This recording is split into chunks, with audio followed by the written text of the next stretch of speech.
sempurna menjadi Yesus sekalipun. Ayo. Mantap. Maka karena itulah Yesus mengatakan, waspadalah kepada penyesat yang datang kepadamu memakai namaku dan berkata akulah Kristus, mereka akan menyesatkan banyak orang.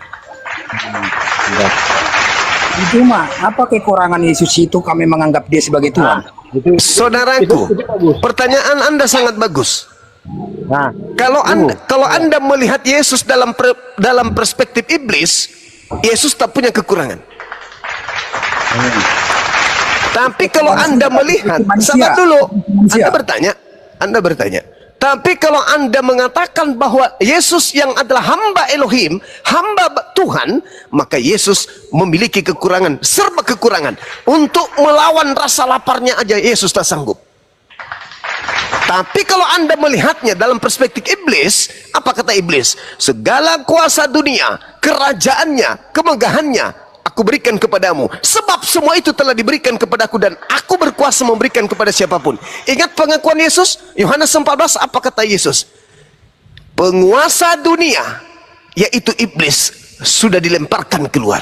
Siapa penguasa dunia? Iblis. Berarti ketika iblis datang dalam nama Yesus, maka Anda akan memandangnya bahwa Yesus tidak memiliki kekurangan. Kenapa?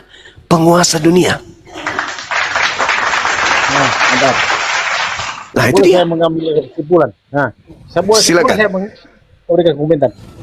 Pemahaman atau pengertian atau penjelasan dari Bang Suma itu mantap sekali. Saya kasih jempol. Cuma dasarnya beriman itu berbeda. Bang Suma itu mengambil dasar dari iman Bang Suma. Tapi dari tadi saya baca Bible. Pemahaman orang Kristen itu dia begitu, tapi imannya berbeda. Dengan sasaran dasarnya iman berbeda, berarti tujuannya berbeda juga. Kata-katanya sama. Itulah yang harus diwaspadai oleh orang Kristen. Di bawah sini berapa penontonnya harus diwaspadai, karena kata-kata seperti itu bisa saja timbul sewaktu-waktu untuk menyesatkan orang-orang Kristen, karena dasarnya iman berbeda. Itu saja tanggapan. Saudara, oke, coba saya butuh isi kepala saudara. Tuangkan di sini.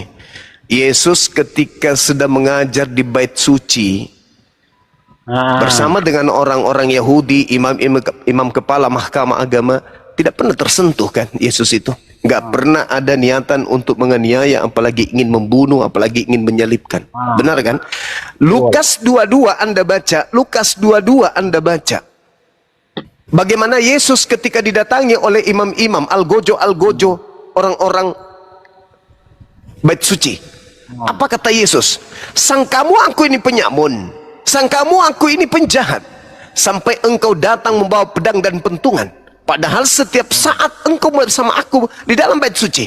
Apa kata Yesus? Tetapi saatmu sudah tiba dan saatnya kuasa kegelapan.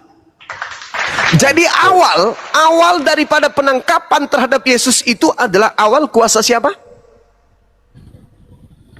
Kuasa siapa, Bang?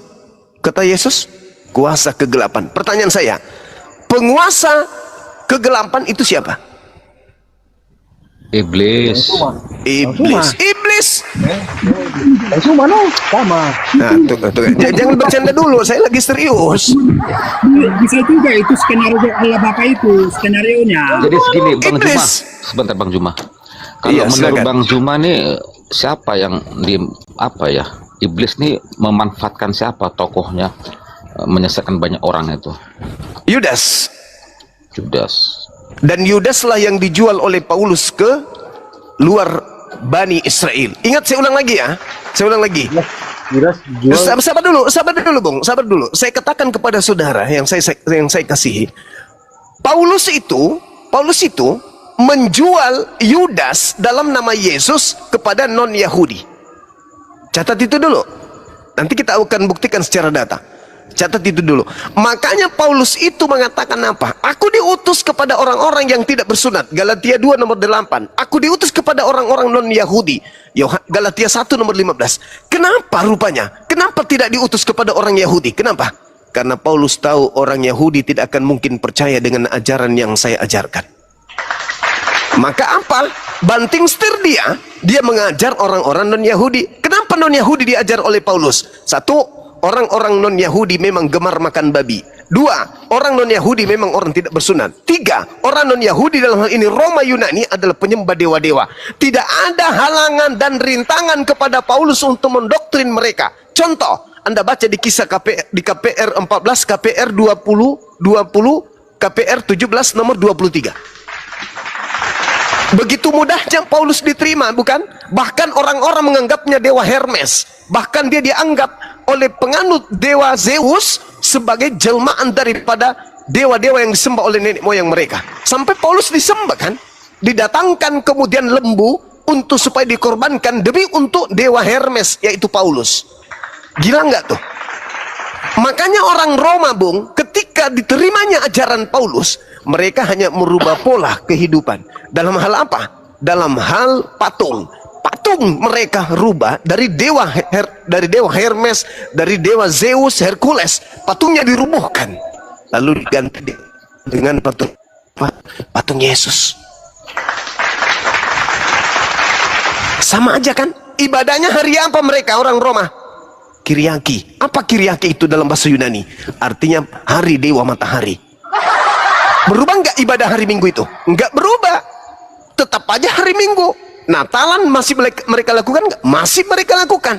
Jadi apa yang Anda anut sekarang ini adalah ajaran Romawi yang terjadi dikarenakan ada yang sinkretisme antara ajaran Tauhid satu Tuhan dengan ajaran dewa-dewa, penyembahan kepada dewa-dewa. Makanya muncul Protestan. Muncul Protestan. Kenapa Protestan itu muncul? Karena di dalam tubuh Katolik muncul pemikir-pemikir yang tidak berkesesuaian menurut nilai yang mereka dapatkan, bahwa apa yang tertuang dalam pengajaran Yesus tidak sama sekali berkesesuaian dengan ajaran Katolik. Maka mereka protes. Lalu apa setelah protes? Sama doang. Mereka menciptakan ajaran baru, tetapi nuansanya juga sama doang. Lalu terakhir apa yang muncul? Advent. Apa yang muncul? Pemikir-pemikir yang muncul dari tokoh-tokoh protes atau sekte-sekte yang lebih tua. Muncul pemikirannya, loh, ini kan orang nggak boleh dihilangkan. Kenapa pula senior-senior kita menghilangkannya? Maka mereka mengolah kembali ajaran yang pernah diajarkan oleh Yesus dengan mengembangkan apa yang terjadi di dalam hukum Taurat Keluaran 20. Jangan ini, jangan itu, jangan ini, jangan itu. Tapi satu kecolongannya si Advent ini. Apa itu? Tetap saja musyrik. Memang tidak makan babi, memelihara sambat, tapi sama doang. Mereka menggantikan kemuliaan Elohim yang maha suci lagi maha tinggi dengan menganggap bahwa Yesus itu adalah Elohim itu sendiri. Keteledorannya itu di situ. Makanya setelah itu muncul Islam datang untuk meluruskan kembali. Laqad kafaral ladina qalu, kafirlah orang yang berkata bahwa Isa putra Maryam adalah satu di antara tiga Tuhan. Oke, sebentar Bang Juma ya. Ini Bang Juma, ini atas dasar apa Bang Juma ini apa ya? Menganggap tokoh yang berbeda Yesus sebelum penyalipan dengan Yesus yang setelah bangkit. Seolah-olah ada dua tokoh berbeda. Apa itu? Memang ada dua, Bang. Itu mutlak terjadi. Mutlak itu terjadi. Contoh nih, saya suka kalau ada orang kritis seperti ini. Mari kita lihat cerminan apa yang diterangkan Al-Quran. Perselisihan demi perselisihan terjadi lantaran adanya korban yang disalibkan. Satu, kita lihat di dalam KPR 25 nomor 19. Apa yang terangkan di sana? Mereka berselisih paham tentang seseorang yang bernama Yesus. Itu satu dulu. Ada yang mengatakan Yesus sudah mati, yang lainnya mengatakan masih hidup. Yang kedua, Markus 16 nomor 12. Apa yang diterangkan di sana? Lalu Yesus menampakkan diri kepada kedua muridnya dalam rupa yang lain. Rupa lain. Kalau saya tanya rupa siapa, pasti bingung. Rupa yang lain. Yang ketiga, keputusasaan Yesus dia lontarkan di dalam khotbahnya di dalam Matius 23 mulai data nomor 1 sampai data 39. Di endingnya apa dia mengatakan? Yerusalem, Yerusalem, aku rindu ingin menyatukan kalian seperti seperti anak-anak ayam yang rindu oleh induknya untuk disatukan di dalam sayapnya. Tapi kamu tidak mau. Camkanlah, Yerusalem, engkau akan menjadi kota sepi dan akan ditinggalkan. Lalu dia mengatakan apa di data terakhir? Mulai hari ini, mulai sekarang, kamu tidak akan melihat aku lagi sampai kalian berkata, diberkatilah dia yang datang dalam nama Tuhan. Mulai sekarang kau tidak akan melihat aku lagi. Nah, kenapa saya mengatakan bahwa ada dua oknum? Coba, secara kritis kita telah di dalam kisah ke dalam Lukas. Di Lukas 22, Bung, ini cerita proses penangkapan Yesus yang disangka Yesus. Kita lihat di data nomor 66, 67, 68, 69. Itu endingnya. Apa yang tertuang di sana? Saya terangkan, coba didengarkan, nanti ditanggapi. Ahli-ahli Torah membawa Yesus menghadap ke mahkamah agama. Katanya, hei kamu, jikalau engkau adalah Mesias, katakanlah kepada kami. Kenapa ada pertanyaan seperti ini muncul? Karena ada keraguan, ini Yesus atau bukan? Ini Mesias atau bukan? Mereka ragu. Dari sejak awal mereka udah ragu. Ini Mesias atau bukan sih? Ini Yesus atau bukan? Lalu oknum itu mengatakan apa? Sekalipun aku mengatakannya kepada kamu, kamu tidak akan percaya. Catat itu dulu. Kata oknum yang ditangkap ini apa? Sekalipun aku mengatakannya kepada kamu, namun kamu tidak akan percaya. Apakah engkau Mesias? Jawabnya, sekalipun aku mengatakannya, kamu tidak akan percaya. Dan sekalipun aku bertanya kepadamu, sesuatu kepada kamu, namun kamu tidak akan menjawab. Mulai sekarang, Yesus sudah duduk di sebelah kanan Elohim yang Maha Kuasa. Pertanyaan saya, ini yang berbicara siapa? Ketika ia mengatakan mulai sekarang Yesus sudah ada di atas, duduk di sebelah kanan Tuhan yang Maha Kuasa, lalu yang berbicara yang sedang disidang ini siapa? Oh, jadi seolah-olah Yesusnya yang asli itu udah di udah di atas dia, udah di atas. Khotbah Petrus Anda baca, Khotbah Petrus di Kisah Para Rasul 2 nomor 29, 30, 31, 32, 33 sampai dengan nomor 40 jelas tertulis di situ bahwa Yesus tidak dibunuh, Yesus tidak mati, tidak mengalami kematian, jasadnya tidak ditinggal dikubur, melainkan tangan kanan Elohim mengangkatnya langsung ke langit. Maka apa kata nomor 36-nya? Jadi seluruh orang Israel harus tahu bahwa Yesus yang kau salibkan telah dibuat menjadi Tuhan dan Kristus. Apa itu yang dimaksud, saudara-saudaraku? Tuhan Elohim marah kepada mereka orang-orang Farisi yang telah menolak Yesus dan bahkan sampai ingin menyalib Yesus. Sampai Tuhan mengatakan apa? Petrus mengatakan apa?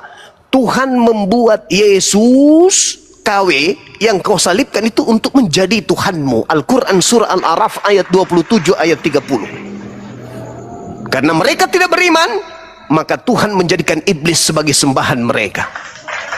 Farikan hada wa farikan haqqa alaihimud dalalah. Sepantasnya memang mereka sudah sesat.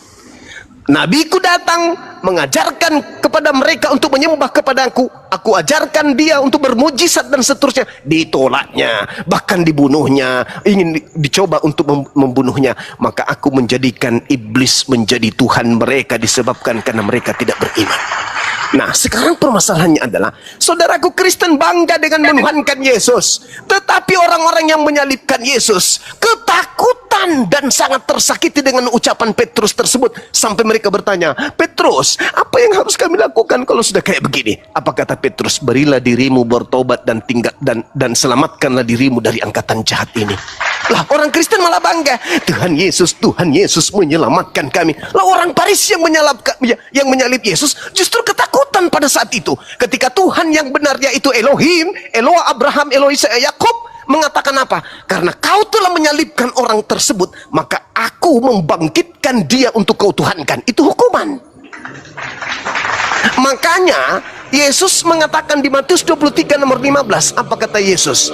Celakalah engkau wahai ahli Taurat, celakalah engkau wahai orang Farisi, celakalah engkau wahai orang munafik, engkau menjelajahi daratan, menyeberangi lautan untuk mentobatkan orang menjadi pengikutmu. Dan setelah kau jadikan dia menjadi pengikutmu, kau jadikan dia menjadi orang neraka yang 2 kali lebih jahat daripada engkau sendiri. Pertanyaan yang muncul sekarang, siapa pengikut orang Farisi?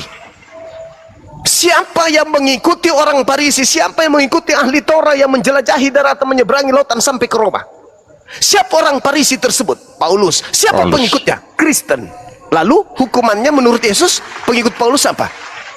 Orang neraka yang 2 kali lebih jahat daripada Paulus itu sendiri. Pertanyaannya muncul, di alam yang sehat saat sekarang ini, hidup bukan di bawah tekanan penjajah yang membawa ajaran agama dari barat, masihkah Anda ingin menjadi orang neraka? Jadi gini Bang Juma, aku juga bingung juga nih. Di Yesaya 14 ayat 16 kalau nggak salah ya, dengan Wahyu 22 itu bintang 15. timur. Tentang bintang timur itu di mana tuh ya? Wahyu 22 ya? 22:16. Iya, sama Yesaya 14 ayat 16 ya? 15. Iya, 15. Bintang Dan timur yang satu. Dan sabar. Dan dikuatkan oleh Yesus di dalam Yohanes 12 nomor 30 dan juga Yohanes 14 nomor 30, 12 nomor 31. Bang Juma gimana Yohanes, tuh? coba kita lihat ya Bang ya. Kalau kita melihat di dalam Yohanes 14 nomor 30, kata Yesusnya bahwasanya penguasa dunia itu dilemparkan keluar. Itu Yohanes 12-nya nomor 31, penguasa dunia dilemparkan keluar. Penguasa dunia ini kan iblis. Sedangkan Yesaya 14 nomor 15, iblis dilemparkan masuk ke dalam kubur dunia orang mati. Satu, Yesus mengatakan Matius 12 nomor 38 sampai 40, angkatan jahat diberi tanda. Apa tanda untuk orang jahat? Manusia keluar dari kubur pada hari ketiga. Sedangkan Yesus mengatakan Matius 24 nomor 4 nomor 5, waspadalah kepada penyesat yang datang kepadamu memakai namaku dan berkata, akulah Kristus, akulah Mesias. Mereka akan menyesatkan banyak orang. Jadi kalau ada orang berkata Mesias di sini, Mesias di sana, jangan kau percaya. Sekarang mari kita lihat Wahyu 22 nomor 16. Akulah Yesus, tunas Daud, bintang timur, gilang gemilang. Hai, siapa ini? Siapa ini yang mengaku Yesus? Yesus asli mengatakan waspada kepada iblis yang datang kepadamu memakai namaku. Sementara yang di Yesaya itu Lucifer ya? Lucifer, Helel bin Zakar. Bagaimana mungkin Helel bin Zakar yang Lucifer juga dipakai gelar itu kepada Yesus Kristus? Enggak mungkin. Tetapi mungkin saja ketika nubuatan pernyataan Yesus itu telah terjadi. Apa kata Yesus? Waspadalah kepada penyesat yang datang kepadamu memakai namaku. Matius 24:24. Kristus palsu, dalam kurung Yesus palsu, akan datang melakukan tanda dahsyat, mujizat-mujizat, kekuatan-kekuatan. Sekiranya mungkin Yesus palsu ini bisa menyesatkan orang-orang pilihan juga. Itu dalil. Makanya pada endingnya ketika Al-Quran mengatakan wa idza husyiran nasu kanu lahum a'da wa kanu bi ibadatihim kafirin, itu dibenarkan oleh Yesus di dalam Matius 7 nomor 22 23 pada hari terakhir. Apa hari terakhir itu? Kiamat, bangkit manusia di padang mahsyar. Itulah hari terakhir. Pada hari terakhir nanti banyak orang berseru kepadaku, Tuhan, Tuhan, Tuhan, bukankah ketika kami hidup di dunia bernubuat, mengusir setan, bermujizat pakai namamu? Pada saat itulah aku Yesus akan berterus terang kepada mereka, enyahlah daripadaku, aku tidak mengenal kalian, kalian semua adalah pembuat kejahatan. Wa idza husyiran nasu kanu lahum a'da. Pada saat manusia dikumpulkan pada hari terakhir, banyak orang yang akan kecewa karena ditolak oleh apa yang mereka sembah selain daripada Allah. Pujian-pujian mereka, sanjungan-sanjungan mereka, itu diingkari oleh yang mereka sembah selain daripada Allah. Al-Quran menerangkan itu, Yesus menerangkan, dan itu direkam oleh penulis kitab saudara. Lalu mau diusir sama Yesus? Mau? Kalau saya sebagai orang Indonesia yang waras, EGP dengan bebas dari dosa, tebus dosa, kalau ternyata itu hanya iming-iming doang, ilusi doang, EGP dengan itu semua. Saya lebih mementingkan keselamatan saya daripada janji-janji kosong di mana tiap bulan saya harus dikerus 10% dari penghasilan saya. Mending saya keluar dari sana menjadi ateis daripada saya dijanjikan neraka oleh Yesus. Oke, Bang Juma ini, jadi kalau menurut Bang Juma nih di Matius 28 ayat 19 sampai 20 ya. Itu yang berkata Yesus KW kalau menurut Bang Juma itu. Kalaupun itu dikatakan Yesus asli, apa kata Yesus asli? Pergilah ke seluruh dunia, jadikanlah seluruh bangsa menjadi muridku. Oke bos, kami jadi muridmu. Sekarang saya tanya, Yesus asli itu guru apa? Guru Taurat atau guru Roma, Galatia, Filipi? Dia guru Taurat. Sebagai guru Taurat, murid-muridnya pelaku Taurat makan babi enggak? Enggak makan babi. Ibadah minggu enggak? Ibadah minggu. Itu tidak mungkin. Ibadah Sabtu yang ada. 3 Tuhan enggak? Enggak mungkin, hanya 1 Tuhan. Jadi seluruh dunia jadi murid Yesus, maka seluruh dunia akan menggaungkan La ilaha illallah, Yesus Rasulullah. Lalu bagaimana kalau ternyata dia Yesus palsu? Na'udzubillah thumma na'udzubillah. Kenapa? Kenapa harus na'udzubillah? Coba kita lihat gelombang yang terjadi di bumi ini pada setiap hari Minggu. Gerakan langkah kaki anak Adam dari rumah ke rumah ibadah mereka. Siapa yang mereka sembah di dalam gedung tersebut hari Minggu? Yesus Kristus. Sekarang permasalahannya, siapa yang memerintahkan menyembah Yesus ini? Ada enggak bisikan Elohim, sembahlah Yesus? Ada enggak firman Elohim, sembahlah Yesus? Di mana tertulis? Ada enggak sabda Yesus? Di mana tertulis? Ada enggak sabda Musa? Di mana tertulis? Oh ternyata bisikan itu muncul sama seperti bisikan iblis kepada Hawa dan Adam. Makan buah pengetahuan jika engkau ingin hidup menetap di dalam Gan Eden. Sama, pergilah ke gereja menyembah Yesus jika engkau ingin selamat dari dosa-dosamu. Na'udzubillah tsumma na'udzubillah. Tanpa dalil, kompak seluruh dunia. Apa yang dikatakan oleh Yesus? Pada hari terakhir banyak orang berseru kepadaku. Inilah yang menggenapi nubuatan tersebut. Jadi kalau asli pun Kristen tak dapat tempat di surga. Kalau dia palsu, sama, Kristen pun tak punya tempat di surga. Mau kemana Kristen ini? Yesus asli yang keluar dari kubur, menyuruh ke seluruh dunia, menjadikan manusia menjadi muridnya. Berarti seluruh dunia harus melakukan sabat, jangan makan babi, bersunat pada hari ke-8. Karena nomor 20-nya mengatakan apa? Dan ajarlah mereka melakukan segala sesuatu yang telah kuperintahkan kepadamu. Berarti bukan Lukas, bukan Markus, bukan Matius, bukan Yohanes, bukan Roma, bukan Galatia, tetapi yang diajarkan adalah isi daripada Taurat itu sendiri. Ayo. Tetapi sekiranya itu palsu, na'udzubillah tsumma na'udzubillah, Anda sedang digiring untuk menuju kepada neraka tanpa Anda sadari. Kenapa bisa nyaman di situ, Bang? Oh, nyaman. Gak ada yang wajib di Kristen. Ke gereja tiap hari Minggu saja cuman mendengarkan musik. Dijamin masuk surga. Begitu mati langsung jadi pengantin Yesus. Begitu mati langsung tidak ada siksaan kubur, masuk ke surga. Tidak ada kemudian siksaan sedikit pun. Gimana nggak nyaman, bos? Janji-janji keselamatan dunia, keselamatan akhirat diberikan, kemudian di dunia semuanya halal, tidak ada perintah jangan ini, jangan itu, jangan ini, jangan itu, jangan ini, jangan itu. Nggak ada. Dunia menjadi surganya, apalagi surga menjadi surganya. Tapi jangankan masuk surga, masuk akal aja kagak.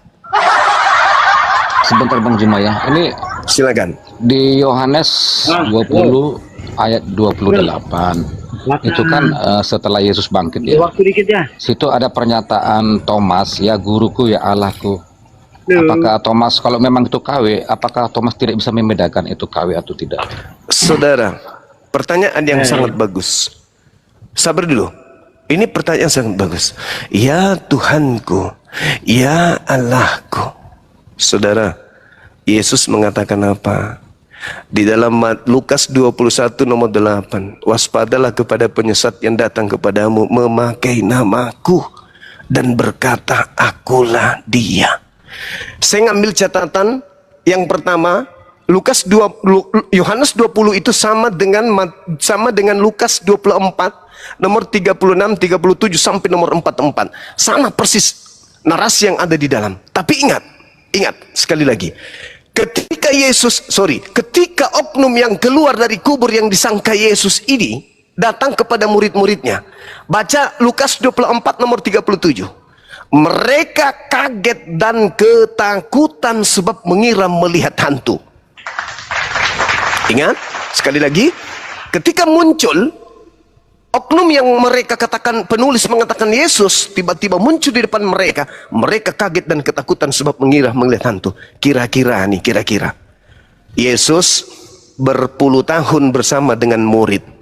Setiap saat murid melihat Yesus melakukan kesaktian mandraguna.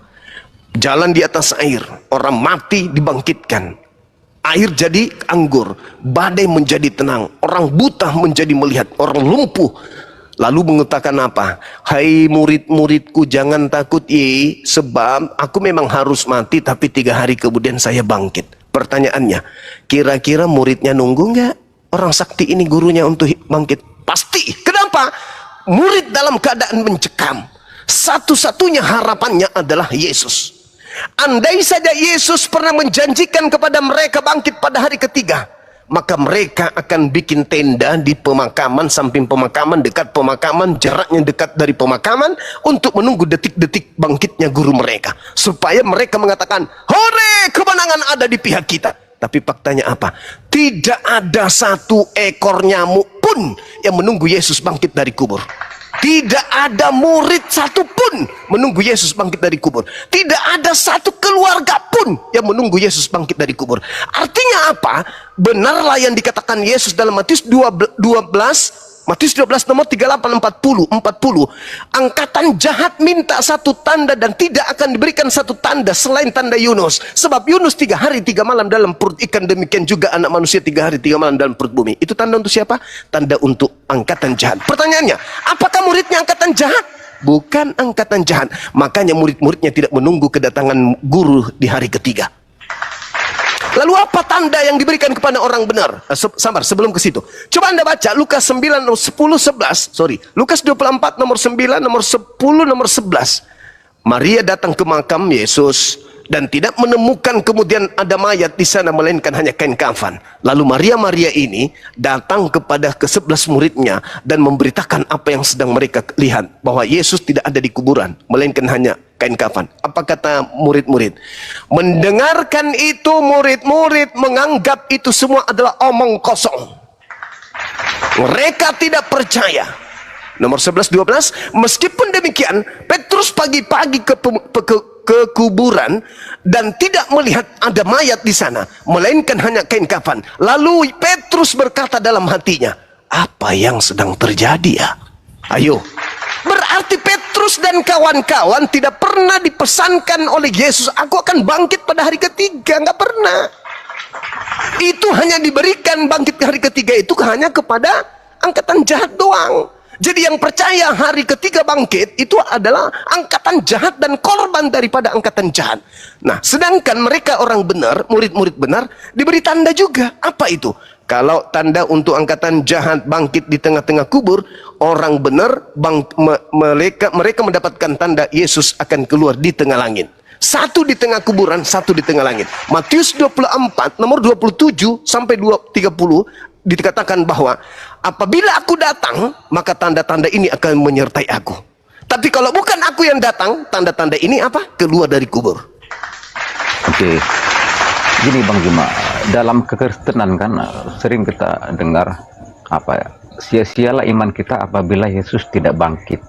Ini itu ajaran Paulus. Iya, memang Paulus itu yang ada surat itu. Iya. Nah, intinya kan gitu ajaran. Ini Bang Juma. Permisi. I'm going to have.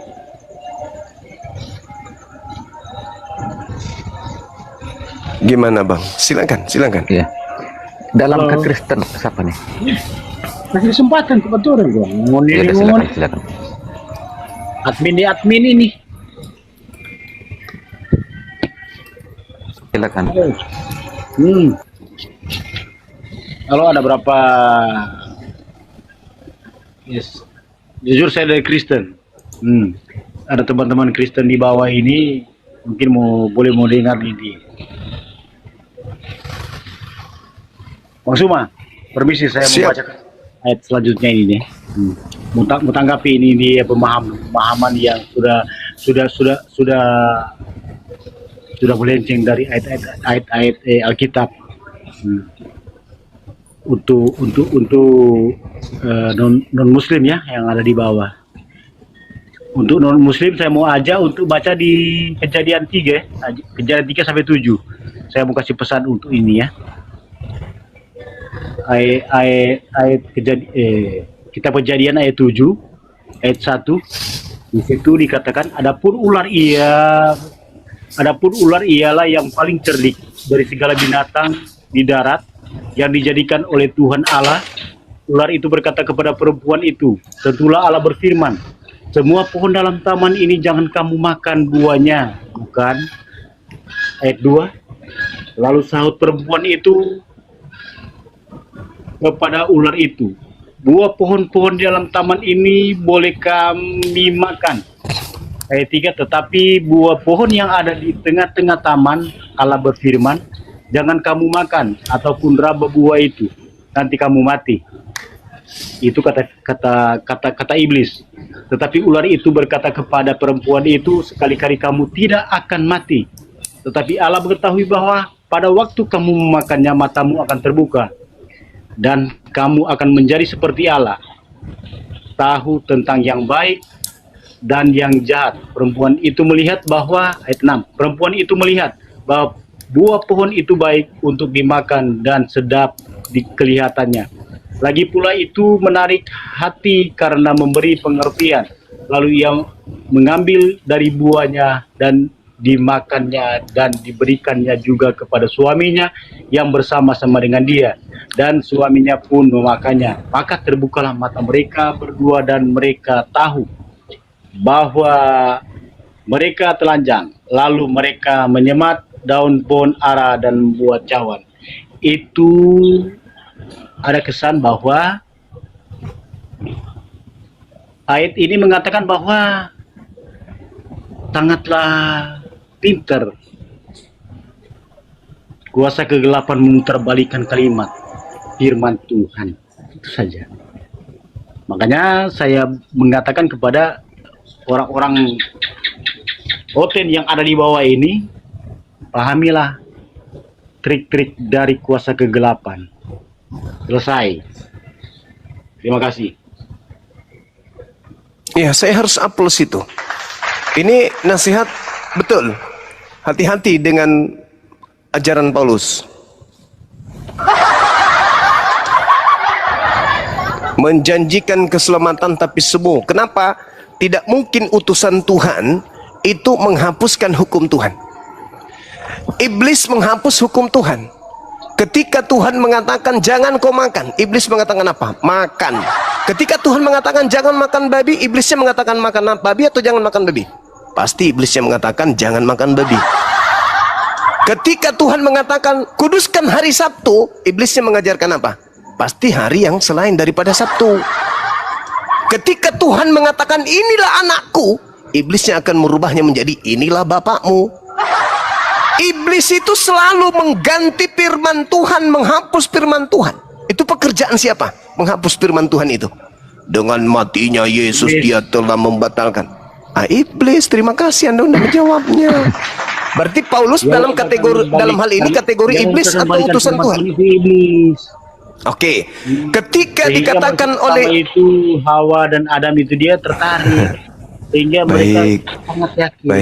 Makanya saya menyarankan pada oten-oten yang ada di bawah ini, yang mendengar, yang sempat monitor di taman ini, pahami betul, jangan sampai tertarik hal-hal seperti ini.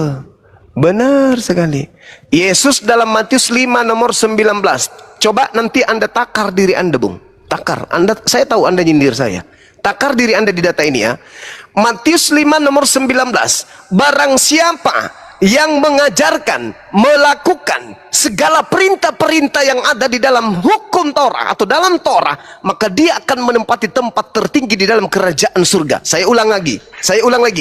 Takar diri Anda habis ini.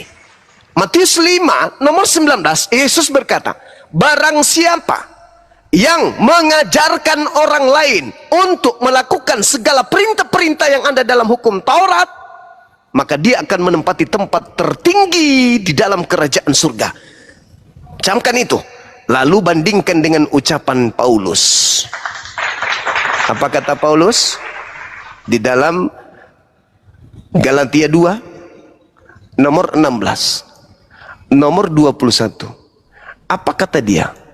Jikalau kau mengharapkan ada kebenaran dalam hukum Taurat, maka apa kata Paulus? Maka kamu lepas dari Kristus Yesus. Nomor 21-nya, aku tidak menolak kasih karunia Tuhan, sebab sekiranya ada kebenaran oleh hukum Taurat, maka sia-sialah kematian Kristus. Mundur ke data nomor 16-nya, kamu tahu bahwa tidak ada seorang pun yang dibenarkan oleh karena melakukan hukum Taurat. Pret. Yesus mengatakan apa? Semua orang yang melakukan hukum Taurat akan menempati tempat tertinggi dalam kerajaan surga. Kata Yesus. Kata Paulus, kamu tahu bahwa tidak ada seorang pun yang dibenarkan oleh karena melakukan hukum Taurat. Kata Yesus, semua orang yang melakukan hukum Taurat dibenarkan dan menempati tempat tertinggi dalam kerajaan surga. Paulus mengatakan, tidak ada orang yang dibenarkan karena melakukan hukum Taurat. Kata Yesus, semua yang melakukan Taurat ditempatkan pada tempat tertinggi dalam kerajaan surga. Paulus bantah, tidak ada orang yang dibenarkan karena melakukan hukum Taurat. Prat, Paulus. Tetapi hanya oleh karena iman dalam Kristus Yesus, sebab kami pun telah percaya kepada Kristus Yesus, supaya kami dibenarkan oleh karena iman dalam Kristus dan bukan oleh karena melakukan hukum Taurat. Sebab tidak ada seorang pun yang dibenarkan oleh karena melakukan hukum Taurat. Iblislah Paulus ini. Tidak ada orang yang dibenarkan karena melakukan hukum Taurat, kata Paulus. La haula wala quwata illa billah. Sedangkan Yesus mengatakan, barang siapa yang melakukan hukum Taurat, maka dia akan menempati tempat tertinggi di dalam kerajaan surga. Mana yang Anda percaya sekarang? Yesus atau Paulus?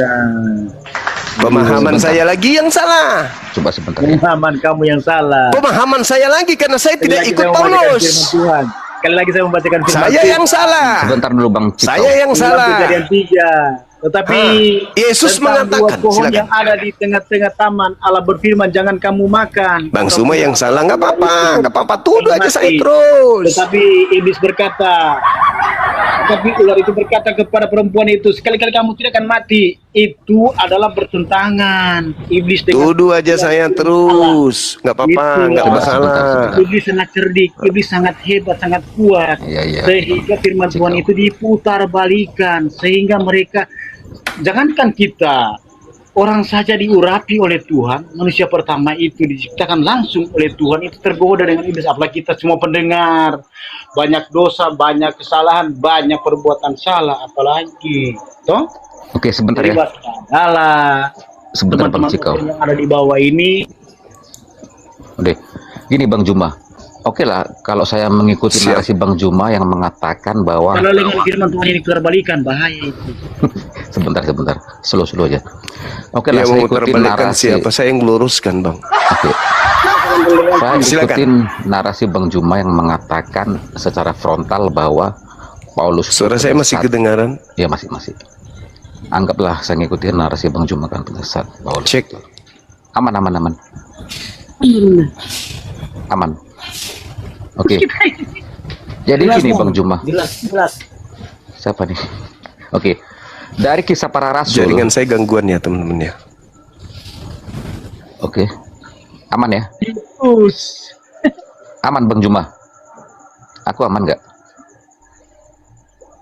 Aman, lanjut. Nah ini Bang Juma nggak dengar nih jaringannya. Halo. Kedengaran. Cuma Gurunda ini jaringannya ya. Iya.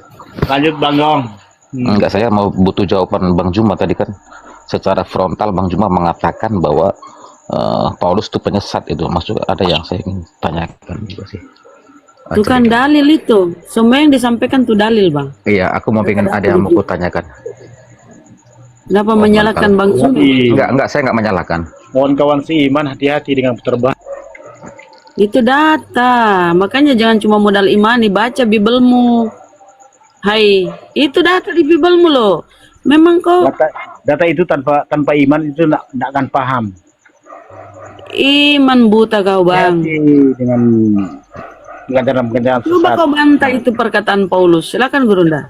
Bang Juma, cek. Ya, sorry, jadikan saya gangguan. Oh iya. Lanjut. Ini Dalam Kejadian 3 itu dia Enggak, iblis sebentar dulu, Bang berkuasa. Cikau. Karena memputarkan balikan firman itu dia bahaya. enggak slow ya, enggak usah apa kejam.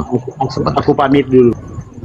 Gini Bang Juma, oke lah, kalau aku ikutin narasinya Bang Juma mengatakan bahwa apa tuh penyesatlah Paulus ya.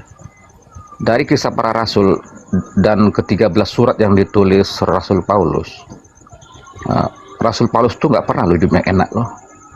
Harta tata wanita, sakit-sakitan, beberapa kali menghadapi mahkamah agama atau Sanhedrin ya. Jadi apa untungnya Paulus, tanda kutip dia jadi penyesat gitu, yang dikatakan teman-teman muslim kebanyakan ya. Silakan. Iya, baik. Kalau kita melihat iblis, apa enaknya iblis itu? Tapi kenapa iblis itu mau menanggung neraka?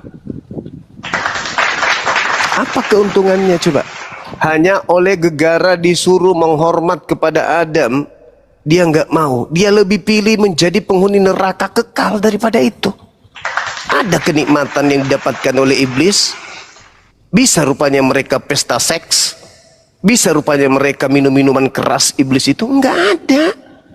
Tapi karena kesombongan, maka dia memilih neraka daripada hal tersebut. Nah sekarang, kalau Anda percaya kepada kitab yang Anda genggam, Amsal 19 nomor 5, saksi dusta tidak akan luput dari hukuman. Orang yang menyembur-nyemburkan kebohongan tidak akan terhindar dari musibah. Lalu Anda baca Ulangan 18 nomor 20, 21, 22. Seorang pemimpi atau pengajar palsu yang berbicara mengatasnamakan namaku, tetap mengatasnamaku sesuatu yang tidak pernah aku katakan, haruslah kau bunuh. 1, 2. Yang ketiga, Kejadian 17 nomor 14. Barang siapa yang tidak menyunatkan dirinya atau mengajarkan hal yang tidak menyunatkan dirinya, apa kata Tuhan? Bunuhlah dia, karena dia telah membatalkan perjanjian kekalku. Galatia 5 nomor 2, nomor 3, nomor 4.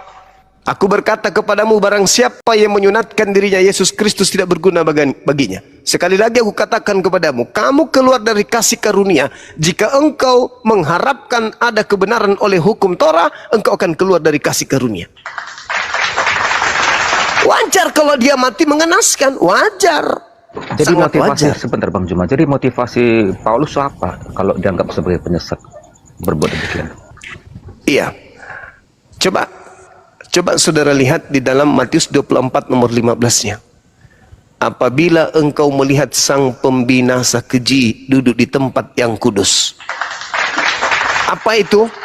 Pembinasa keji pingin duduk di tempat yang kudus. Apa tempat kudus itu? Jabatan sebagai rasul. Hanya itu doang. Yes. Hanya itu doang. Fawailul lilladzina yaktubuna alkitaba bi aydihim thumma yaquluna hadza min indillah liyastaru bihi thamanan qalila. Celakalah orang yang menuliskan sebuah kitab dan mengatakan ini dari Tuhan, padahal itu bukan dari Tuhan, hanya untuk sekedar mendapatkan keuntungan yang sedikit. Apa keuntungan itu? Hanya dianggap gelar rasul doang.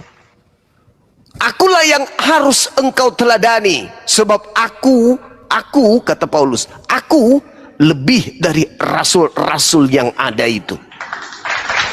Ya memang ada ayatnya, ikutilah Yes. teladanku gitu ya. 1 Korintus 11 nomor 1. Itu dia. Hanya cuman mau kenikmatan dunia doang. Sekedar itu doang. Dia rela kemudian untuk binasa. Itu saudara.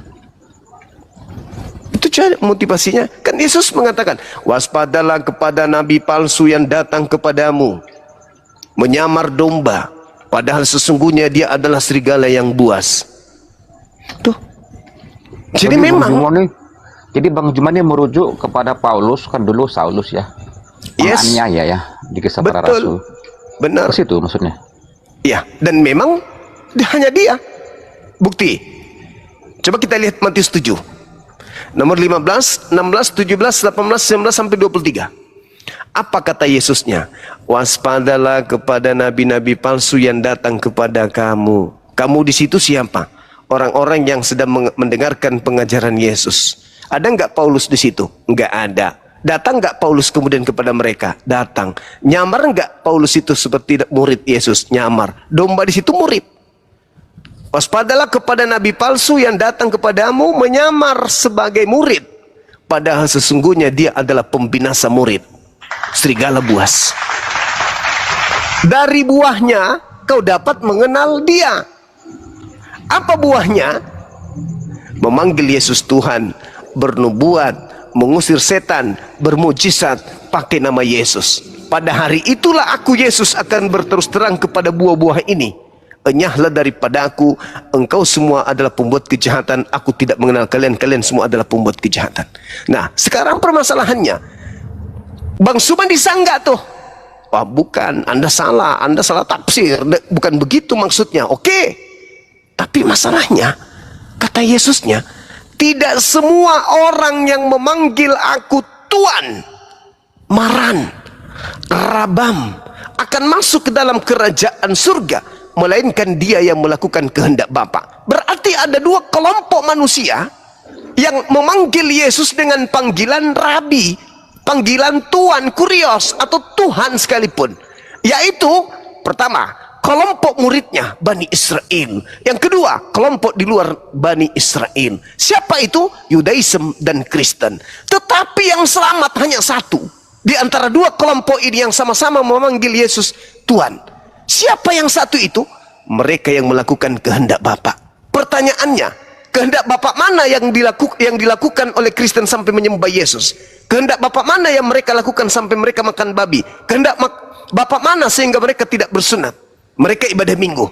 Ada kehendak Bapa? Tidak ada. Lalu siapa yang memanggil Yesus Tuhan lalu melakukan kehendak Bapa? Mereka muridnya yang taat kepada hukum Taurat dan juga mengakui Yesus sebagai Mesias. Kelompok yang lain siapa? Buah yang mana? Yang tidak melakukan kehendak Bapa.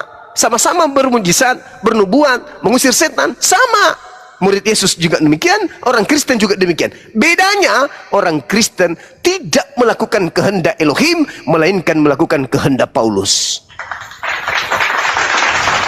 Maka mereka lah yang nanti akan bertemu dengan Yesus. Ingat Bung, cerita ini ketika hari terakhir berarti semua manusia dikumpul pada saat itu.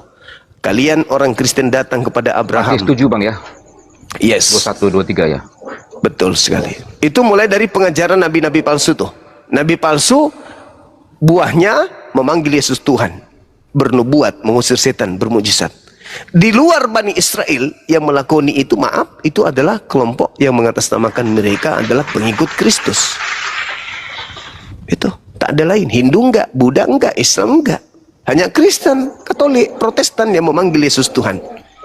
Berarti ya siap-siaplah diusir Bang.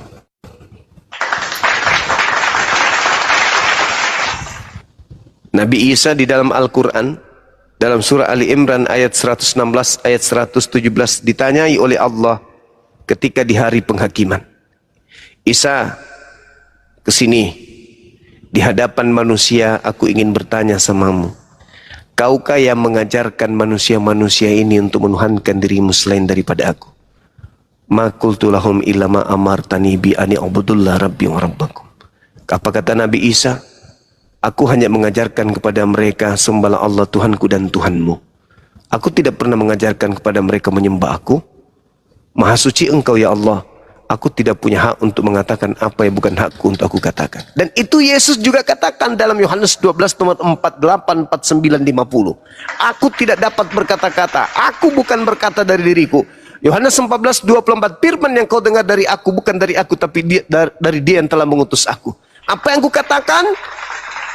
Nomor 49, apa yang aku katakan adalah apa yang diperintahkan oleh Tuhan untuk aku katakan, aku sampaikan. Makultu lahum illa ma amartani bi. Hanya itu yang aku sampaikan kepada mereka. Yohanes 17 nomor 3. Apa itu?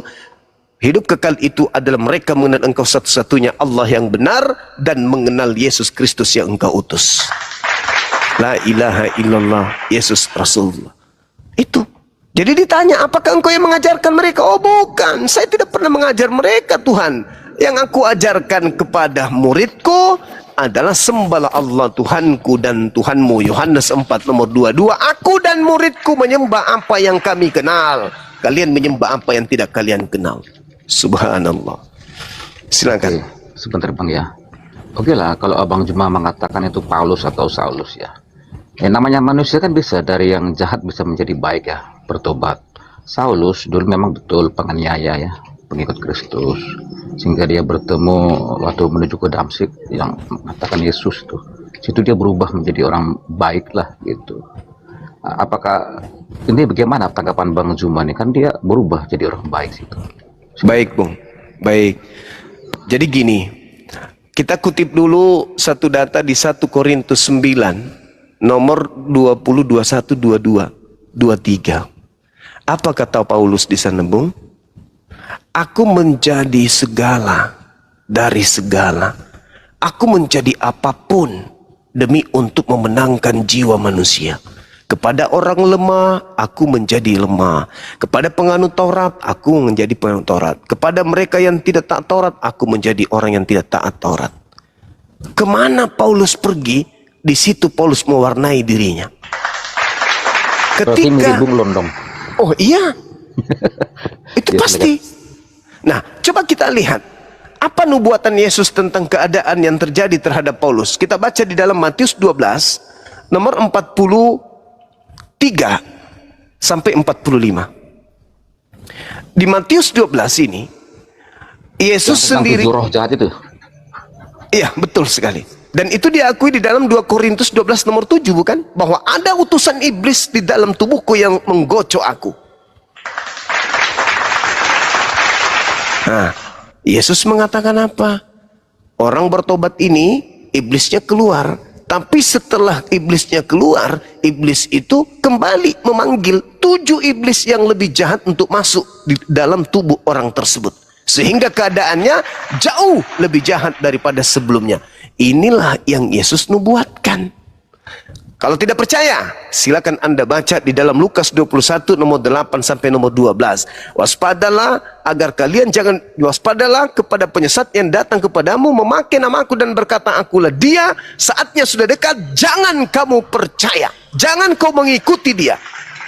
Nomor 12-nya, namun tetapi sebelum itu terjadi terlebih dahulu kamu ditangkap, dianiaya, dizolimi, disesah dan seterusnya. Siapa pelakunya?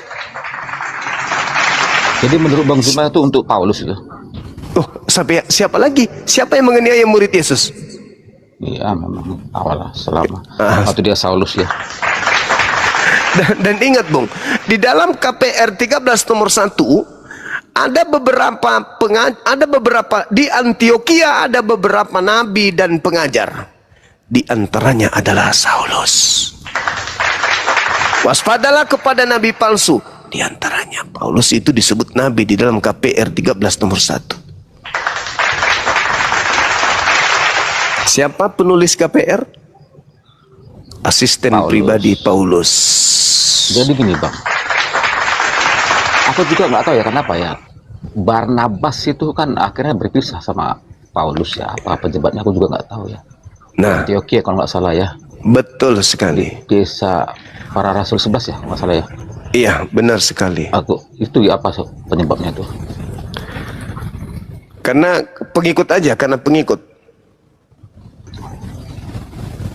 Iya. Oke lah Bang Juma ya teman-teman semua, aku izin pamit lah. Baik. Oke oke bang ya. Aku Gary bang, nama aku Gary, bukan Gong 2000 ini. Aku pakai akun Uyul, akun kecil. Baik, baik saudara Gary, baik. Dari Katolik atau Protestan? Protestan, Pentakosta bang. Oh, siap, siap, siap. Oke, thank you ya. Thank you Sehat selalu, saudara. kawan-kawan. Baik, baik, baik, baik. Makasih. Oke teman-teman, saya minum dulu haus. Silakan sementara minum air dulu.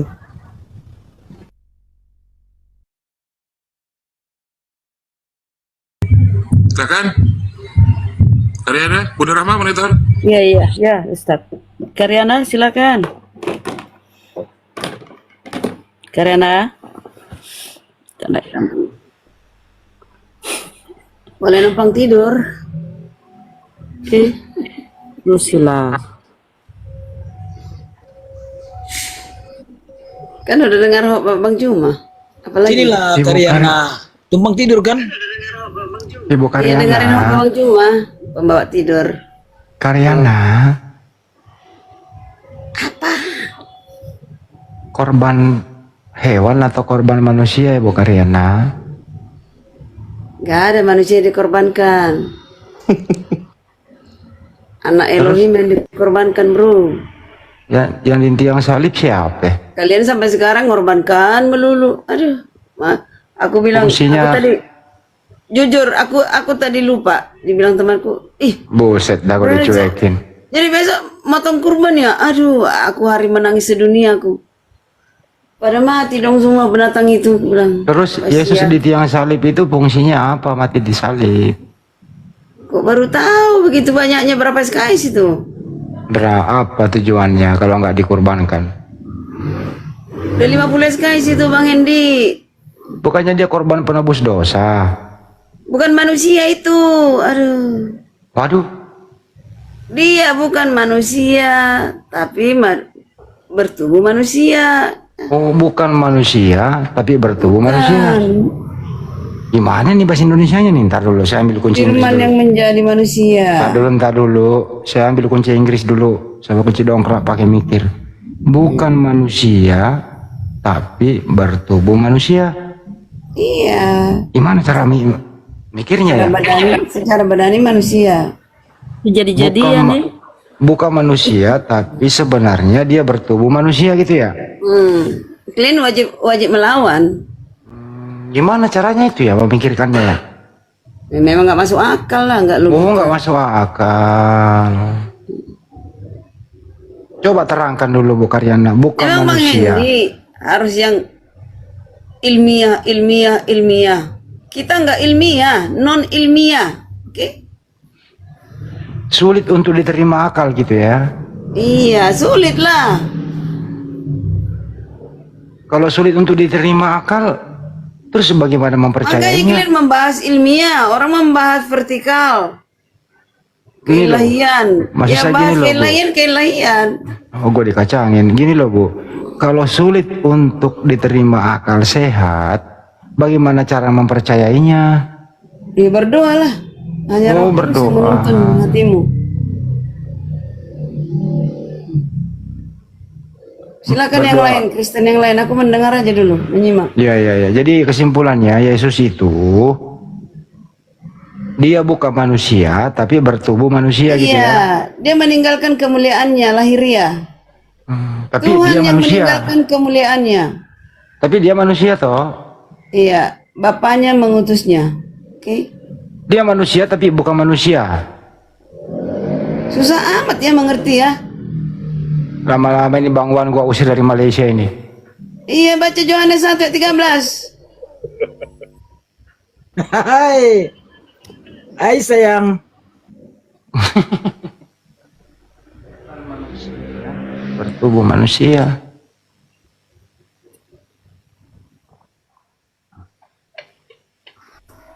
Suka-suka bunda lah, terserah.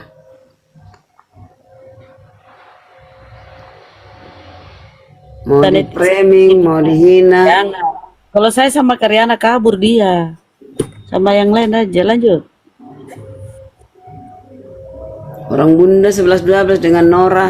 Jadi pada dasarnya itu Yesus di tiang salib itu, ibu percaya nggak dia mati di salib? 1000% percayalah. Jadi Kalau Anda percaya itu, tujuannya apa itu? Kepercayaannya Ibu Karyana? Aduh, jangan itu tuh aja, pusing gua. Itu aja. Pusing. Kenapa mesti pusing, Udah Bu? kelanjutannya, nggak ada kelanjutannya karena kalian di start udah nggak bisa di start. Jadi jalan di tempat. Ya, kami sudah Tapi maju ke depan. Tapi menurut Jadi kau Edis itu kau terima. kehendak. Karyana Tuhanmu terkutuk. Kau terima itu. Walaupun bilang itu Tuhan. Menjadi, tapi sekarang tidak, sudah di surga. Udah, aku ini ya. Hal coba agak naik kelas lah dulu sedikit. Jangan itu aja. Coba naik kelas sedikit ya. Kasihan Tuhanku kalian apa terus. Coba kita naikkan kelasnya gitu ya. Yesus Pertanyaan itu, yang berkelas lah. ya Yesus sekarang di surga ini udah naik nih, kita naik nih. Itu dia sebagai penguasa atau dia sebagai wakil? Kok pertanyaanmu sebagai penguasa apa wakil? Mana ada dibilang wakil? Jadi Yesus Nggak ada penguasa. wakil. Yang penguasa siapa? Bapak atau Yesus? Sekarang apa pekerjaan Yesus di surga? Bilang lah. Saya nggak tahu, Bagaimana? dia nggak pernah laporan ke saya kok. Ya, nggak tahu kamu. Atau ada kerjaannya apa dia? Menghakimi kepada orang yang mati, yaitu 1844 Oh, melalui menghakimi. Hiram Econ melihat Yesus masuk ke bilik yang maha suci. Gitu. Oh, menghakimi. Iya, Siapa-siapa pengadilan yang- kepada orang mati dimulai dari 1844. Oh. Oh dia, Mana lah dia ngerti kalian itu? Aduh. oh dia menghakimi orang mati. Iya. Siapa Pengadilan yang nyuruh kepada orang mati dimulai dari 1844 itu diperlihatkan kepada Hiram Econ di dalam. Siapa yang nyuruh dia menghakimi? Kepada aku diberi kuasa di surga dan di bumi. Oh berarti Bapak tidak menghakimi, hanya Yesus yang Enggak, menghakimi. sekarang ini penghakiman kepada orang mati menurutmu seperti apa coba? Orang mati mah nggak perlu dihakimi kali, udah mati. Pengadilan kepada orang mati seperti apa? Nggak perlu, dia udah mati. Lah ngapain dijumlah diadili? dong kelakuannya mulai dari dia mati. Ya orang mati diadili ya. Amal dan kebaikannya, amal kebaikan dan Ya kan hidup, kejahatannya. itu kan hidup lagi tuh, Pak. Bukan orang mati yang diadili. Iya makanya dihidupkan lagi, Nah, tinggal berarti menerima bukan- hukuman. Berarti bukan orang mati yang diadili, orang hidup. Cuma Hendi belajar lah kau dulu. Pindah alam dia, gitu. Kalian nggak tahu kan, Yesus apa pekerjaannya? Gak tahu. Sampai hari ini Bapakku Orang dia- dan aku bekerja. Itu. Berarti Yesus maha kuasa dong di surga. Ah, itu aja. Gak pernah aku bilang Yesus sang sumber maha kuasa. Terus yang maha kuasa siapa? Anaknya, bapak anak, ribuan bapak anak. Masa nggak tahu sih? Oh, Bapak anak. Berarti Tuhan dua. Udah Iya, aku diam Bapak aja lah. Diam aja lah, anak TK, malas aku anak TK ngomong. Tuhan Bapak sama Tuhan anak. Karyadut gak mau sama Bapak nanti. Iya, kenapa sih? Karyadut, kenapa sih sama gua? Silaturahmi aja gue ditambahkan sini, gue dengerin. Oh iya. Oh iya, hotel gak ada silaturahmi Karyadut. Siapa itu? Akang, yang santang. Ikan santang ini kalau tengah malam baru berkor-kor nih, pagi-pagi bangun. Enggak, ini. Bu Karyana, kapan rencana lagi ke Jakarta? Iya, itu baru offline kita, yuk. Kapan rencana? Kayak ada ilmu aja mau offline lu ah. Nggak, Ibu Karyana seksi konsumsi aja, cari pendeta yang lain. Aku mau sampah ya. Cuci piring. Bang Hani nanti aku sama Bu Karyana nanti datang ke Jakarta. Bang Wang datang ya. Aku sama Kian santang aja. Aja lu Karyadut. Ibu Karyana nanti jadi seksi konsumsi. Iya, Nanti penerima dia cari- tamu. Ya, penerima tamu. Jadi Cuci piring. Pak Pakar Ayu. Pakar Ayu itu di mana-mana juga yang cantik, yang bagus. Ini Nanti didandanin pakai karung basah. Dandanin gitu ya, pakai daster, sepatu bola. Oh iya, aku lupa menyampaikan. Bun dari apa? Uniriva bilang, Bu Karyana, kita buat grup lah. Tapi saya nggak tahu saya nomor HP. Dia bilang nanti saya buat grup kita semua ya Bun. Tujuannya apa ya? Karena kan kita berbeda ya. Tujuannya apa tuh? Saya ya nggak tahu nomornya Ibu Karyana. Kian Santang tahu, teman lo satu tidur aja nggak tahu. Nggak tahu. Nggak tahu juga, hilang. Dicomot. Nggak tahu dia. Memang boleh berbohong ya. Di concong urai. Concong urai nyahon tak? Apa itu? Tahu dia kan concong urai. Kumaha. Nah, nanti Juni aku ke Jakarta. Kita offline ya. Concong urai di ular kan? Dipacok, diconcong. Ke dipacok mah udah tahu ah. Concong urai. Kapan rencana tidak ke Jakarta? Juni mungkin Juni. Oh, Juni nggak mau. Juni. Itu ada nasi Padang, ini siapa nih nasi Padang ini? Selamat pagi nasi Padang. Oten dia bang. Selamat. Oh, masih malam ini. Kamu denomnya apa bro? Saya sih Katolik tapi masih KTP ya. Saya nggak pernah ke gereja juga. Ya ini saya sebetulnya naik ke sini mau tanya sama Bang Suma. Namanya Bang Suma sudah undur diri. Kira-kira apa itu yang mau ditanyakan? Ya begini. Bang Suma kan selalu mengatakan bahwa orang Kristen itu mencuri nama Tuhan. Allah itu kan punya umat Islam. Betul begitu ya? Oh, nama Allah itu ya. Terus? Iya. Apakah betul begitu? Betul sekali karena Allah itu kan sembahannya umat Islam. Baik. Kenapa sampai nyebrang sampai nyebrang dipakai orang Kristen gitu bang? Baik. Kalau itu betul berarti Allah itu bukan jabatan tapi nama ya, betul ya Mas? Nama. Di KBBI itu, di KBBI nama Tuhan dalam bahasa Arab. Nama Tuhannya Islam dalam bahasa Arab ya, bukan ya. Nama Tuhan dalam bahasa Arab. Iya betul. Betul ya. Iya. Hei. Dengan pernyataan seperti itu ya Mas, sebenarnya saya ini tanyanya sama Mas Suma sih, tapi tidak apa-apa lah. Mungkin di sini juga Mas yang lain bisa bantu untuk saya mengerti. Dengan Anda mengatakan begitu, berarti Tuhannya orang Israel tuh tidak mengenal nama Allah. Mereka mengenal Elohim, Allah, Edonai, begitu kira-kira. Berarti Tuhannya Musa beda kan? Tetapi Bang Suma pernah mengatakan bahwa Tuhannya Musa ya sama dengan Tuhannya Muhammad, begitu loh. Tetapi kalau menyatakan bahwa Allah adalah nama, bertanya apa enggak sini nama? Begini, kalau Allah adalah nama. Oh, Anda nerangin nih. Ya Anda dengar dulu nanti berarti kan Anda harus menjelaskan. Begini, kalau Allah adalah nama, berarti Allahnya Musa, Abraham beda dengan Allahnya Muhammad. Karena di dalam kitab asli yang bahasa Ibrani atau bahasa Simeria atau bahasa apa, tidak dikenal nama Allah, begitu Mas.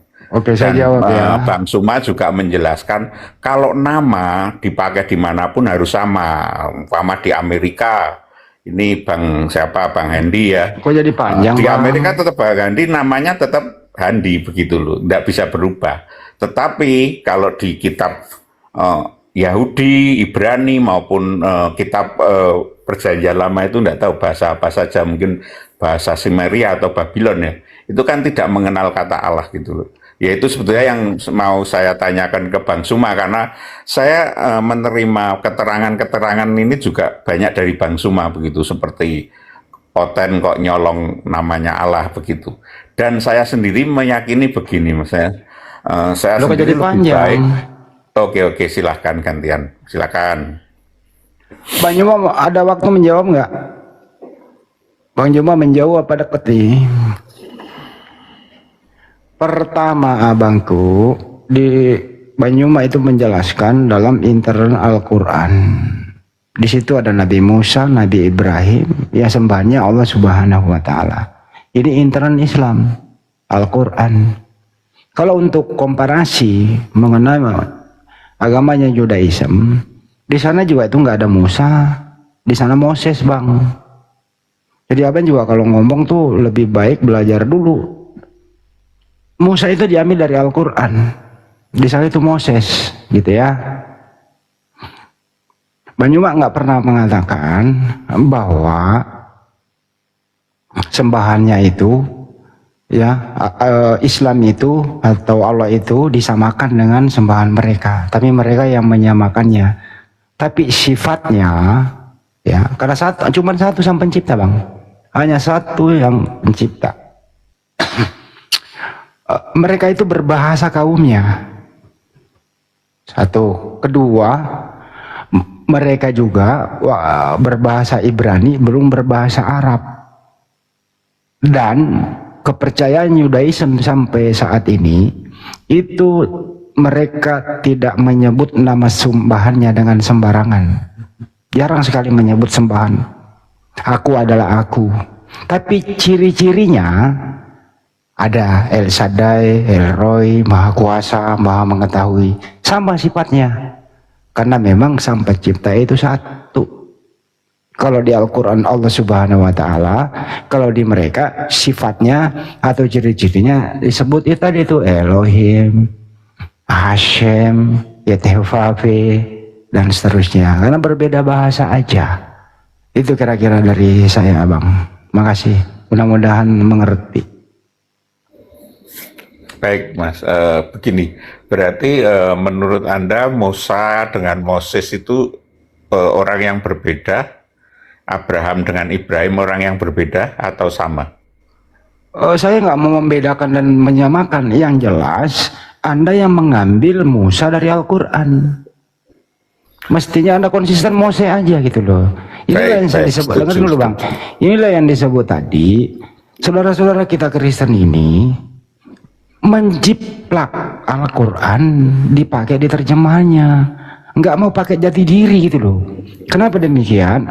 Karena di Indonesia ini mayoritas Islam, harus disamarkan biar mirip-mirip Islam, biar bisa laku. Pakai Allah lah, pakai Musa lah, pakai Alkitab lah, pakai firman lah, Nabi lah, Rasul lah, dan seterusnya. Padahal di kitab sebelah nggak ada kayak kata-kata itu gitu loh. Itu maksudnya, Bang. Baik, saya tanggapi. Saya sendiri termasuk orang Kristen yang sangat tidak setuju ketika di dalam Injil ada nama Allah gitu loh. Karena di dalam Injil asli saya dengar dari Bang Aldo atau saya buka terjemahan apa, kita kan pakai Google sekarang bisa ya. Injil Aramaik ya yang aslinya itu kan tidak ada nama Allah gitu loh. Tetapi yang ada di Indonesia itu memang ada kekeliruan bahwa Yesus tidak pernah mengatakan Allah, tidak ada kata Allah dalam bahasa aslinya itu. Jadi ketika terjemahan dijadikan bahasa Indonesia harusnya tidak Allah tapi boleh Allah Bapa atau Tuhan begitu. Jadi kalau kita sudah mempunyai nama Tuhan masing-masing, saya kira itu akan mengurangi perbedaan ya, malah justru kita memperjelas perbedaannya gitu loh. Kalau sekarang ini kan tidak jelas, ada teman-teman Muslim yang mengatakan bahwa Yesus Muslim seperti itu. Ya, tetapi saya tidak menyalahkan karena ketika di dalam Injil dikatakan ya, Injil bahasa Indonesia maksudnya, itu dikatakan bahwa hai orang Israel, sembah Allah itu satu, yang seperti itu. Yesus juga ada kata Allah di dalam Injil. Padahal di dalam bahasa Inggris tidak ada itu Injil yang mengatakan nama Allah, tapi God ya. Jadi seperti itu. Saya kira kerancuan antara Kristen dan Islam di Indonesia karena alih bahasa dari LAI yang salah. Kalau dari awal kita mengerti bahwa Allah adalah nama sesembahan Islam, kenapa dimasukkan di dalam Injil begitu, itu yang akan menjadi perdebatan lama. saya sempat juga ngobrol sama Umi Rifa, Umi kenapa kalau dengan agama lain, Buddha atau Hindu gitu, tidak pernah ada pertentangan yang semacam dengan Kristen, lebih tajam gitu, baik di apologet apa ya, mereka Umi Rifa mengatakan karena adanya itu, seperti orang Kristen dikatakan nyolong namanya, menyamanyamakan gitu. Harusnya mulai sekarang juga sih saya katakan umat Kristen juga harus sadar diri bahwa kita memang harus berpisah secara bahasa terutama ya, sehingga kita jelas ya, namanya keyakinan, Anda meyakini umpama Muhammad adalah nabi dan orang Kristen meyakini Yesus adalah Al-Masih ya, Yesus adalah Mesias ya, itu kan memang tidak bisa dipaksakan untuk satu sama lain. Tapi yang sering menjadikan pergesekan adalah yaitu persamaan itu, Bang. Jadi menurut saya sih begitu, Bang. Oke, saya setuju mungkin dengan juga teman-teman Muslim juga banyak yang setuju seperti itu ya, kalau saya lihat. Saya setuju dengan Pak Nasif Padang. Marilah kita beragama punya ciri khas tersendiri. Jangan berkamuflase, jangan niru-niru gitu loh. Saya maunya itu Kristen tuh benar-benar Kristen gitu loh. Kalau tidak ada bahasa Indonesia bisa mewakili, back to original text. Itu jelas banget itu. Jadi gara-garanya adalah kenapa Kristen ini selalu diskusi. Sebenarnya kita ini niatnya untuk supaya kalian semua itu menjadi Kristen sejati. Kembali original teks, kalau di PB silakan berbau Yunani saja. Ya kalau Anda mau memakai kitabnya Yahudi ya silakan komparasi antara Yunani ya, dengan Ibrani. Jangan sentuh-sentuh area kami gitu loh. Itu sangat tidak baik Pak kalau Anda mau telusuri mendalam. Bayangkan sembahan yang umat Islam itu Pak, dikatakan roh yang melayang-layang di atas permukaan air. Allah Bapa, Allah Anak, Allah Roh Kudus. Bayangkan Pak, padahal Allah itu tidak beranak dan tidak diperanakkan. Yang nyari gara-gara siapa? Coba Anda berpikir, yang nyari gara-gara siapa? Malah kami yang dituduh. Kalian tidak toleran, selalu membahas. Kami tidak membahas, kami ingin meluruskan. Kami ingin Anda itu menjadi Kristen, benar-benar Kristen berbau Yunani. Komparasi dengan Ibrani ya monggo. Ibarat kata Hindu dan Buddha. Mereka tidak kami ganggu. Mereka juga tidak mau ganggu kami karena mereka mandiri. Punya ciri khas. Jelas dia, oh ini Buddha, ini Hindu. Ini Kristen. Allah dibawa-bawa, bukan nama katanya. Sangat-sangat melecehkan Pak. Ini Pak, kalau sampai anak santri semua paham ini, wah bisa ngamuk mereka. Kalau Allah yang mereka sembah, umat Islam, tapi dipakai, disalahgunakan Pak. Nauzubillah min dzalik Pak. Jangan sampai terjadi. Makanya kami diskusi edukasi persahabatan. Alhamdulillah ada namanya Aldo, ada namanya Yakob Sulistio dan lain-lain, itu sudah mulai membuat terjemahan sendiri. Tidak ada lagi istilah-istilah Islam di sana. Yang paling penting Pak, sampulnya dirubah dulu deh. Jangan Alkitab dong, Bible aja, atau Open Biblika, atau Bible. Alkitab itu Pak nama lain daripada Al-Quran. Gak usah di Arab-Arabkan deh, berbau Yunani aja gitu loh. Saya pengen teman-teman dibawa supaya nggak ngantuk. Setuju nggak kalau Kristen ini berbau Yunani aja deh perjanjian barunya, jangan berbau Arab gitu. Setuju nggak teman-teman? Begitu Bang Adi, setuju. Setuju ya. Setuju. Teos saja udah. Misalnya Yohanes 1 Pak. En arke en hologos kai hologos en proton theon kai theon hologos. Pada mulanya adalah logos, logos itu bersama-sama dengan Tuhan. Logos itu adalah Tuhan. Clear Pak. Kenapa ada Allah lagi di sana? Dari mana Theos menjadi Allah padahal itu Tuhan? Ini yang tiap hari Bang Juma dan kami ini sebagai pengikut sebagai bawahan beliau gitu. Tiap hari gitu loh Pak. Iya. Itu ya, tadi kan saya juga kami, menyatakan Makasih. Baik. tadi saya kan juga yang menyatakan bahwa saya sendiri tidak setuju gitu. Makanya mungkin hapus saja kata Allah terutama dari Injil ya.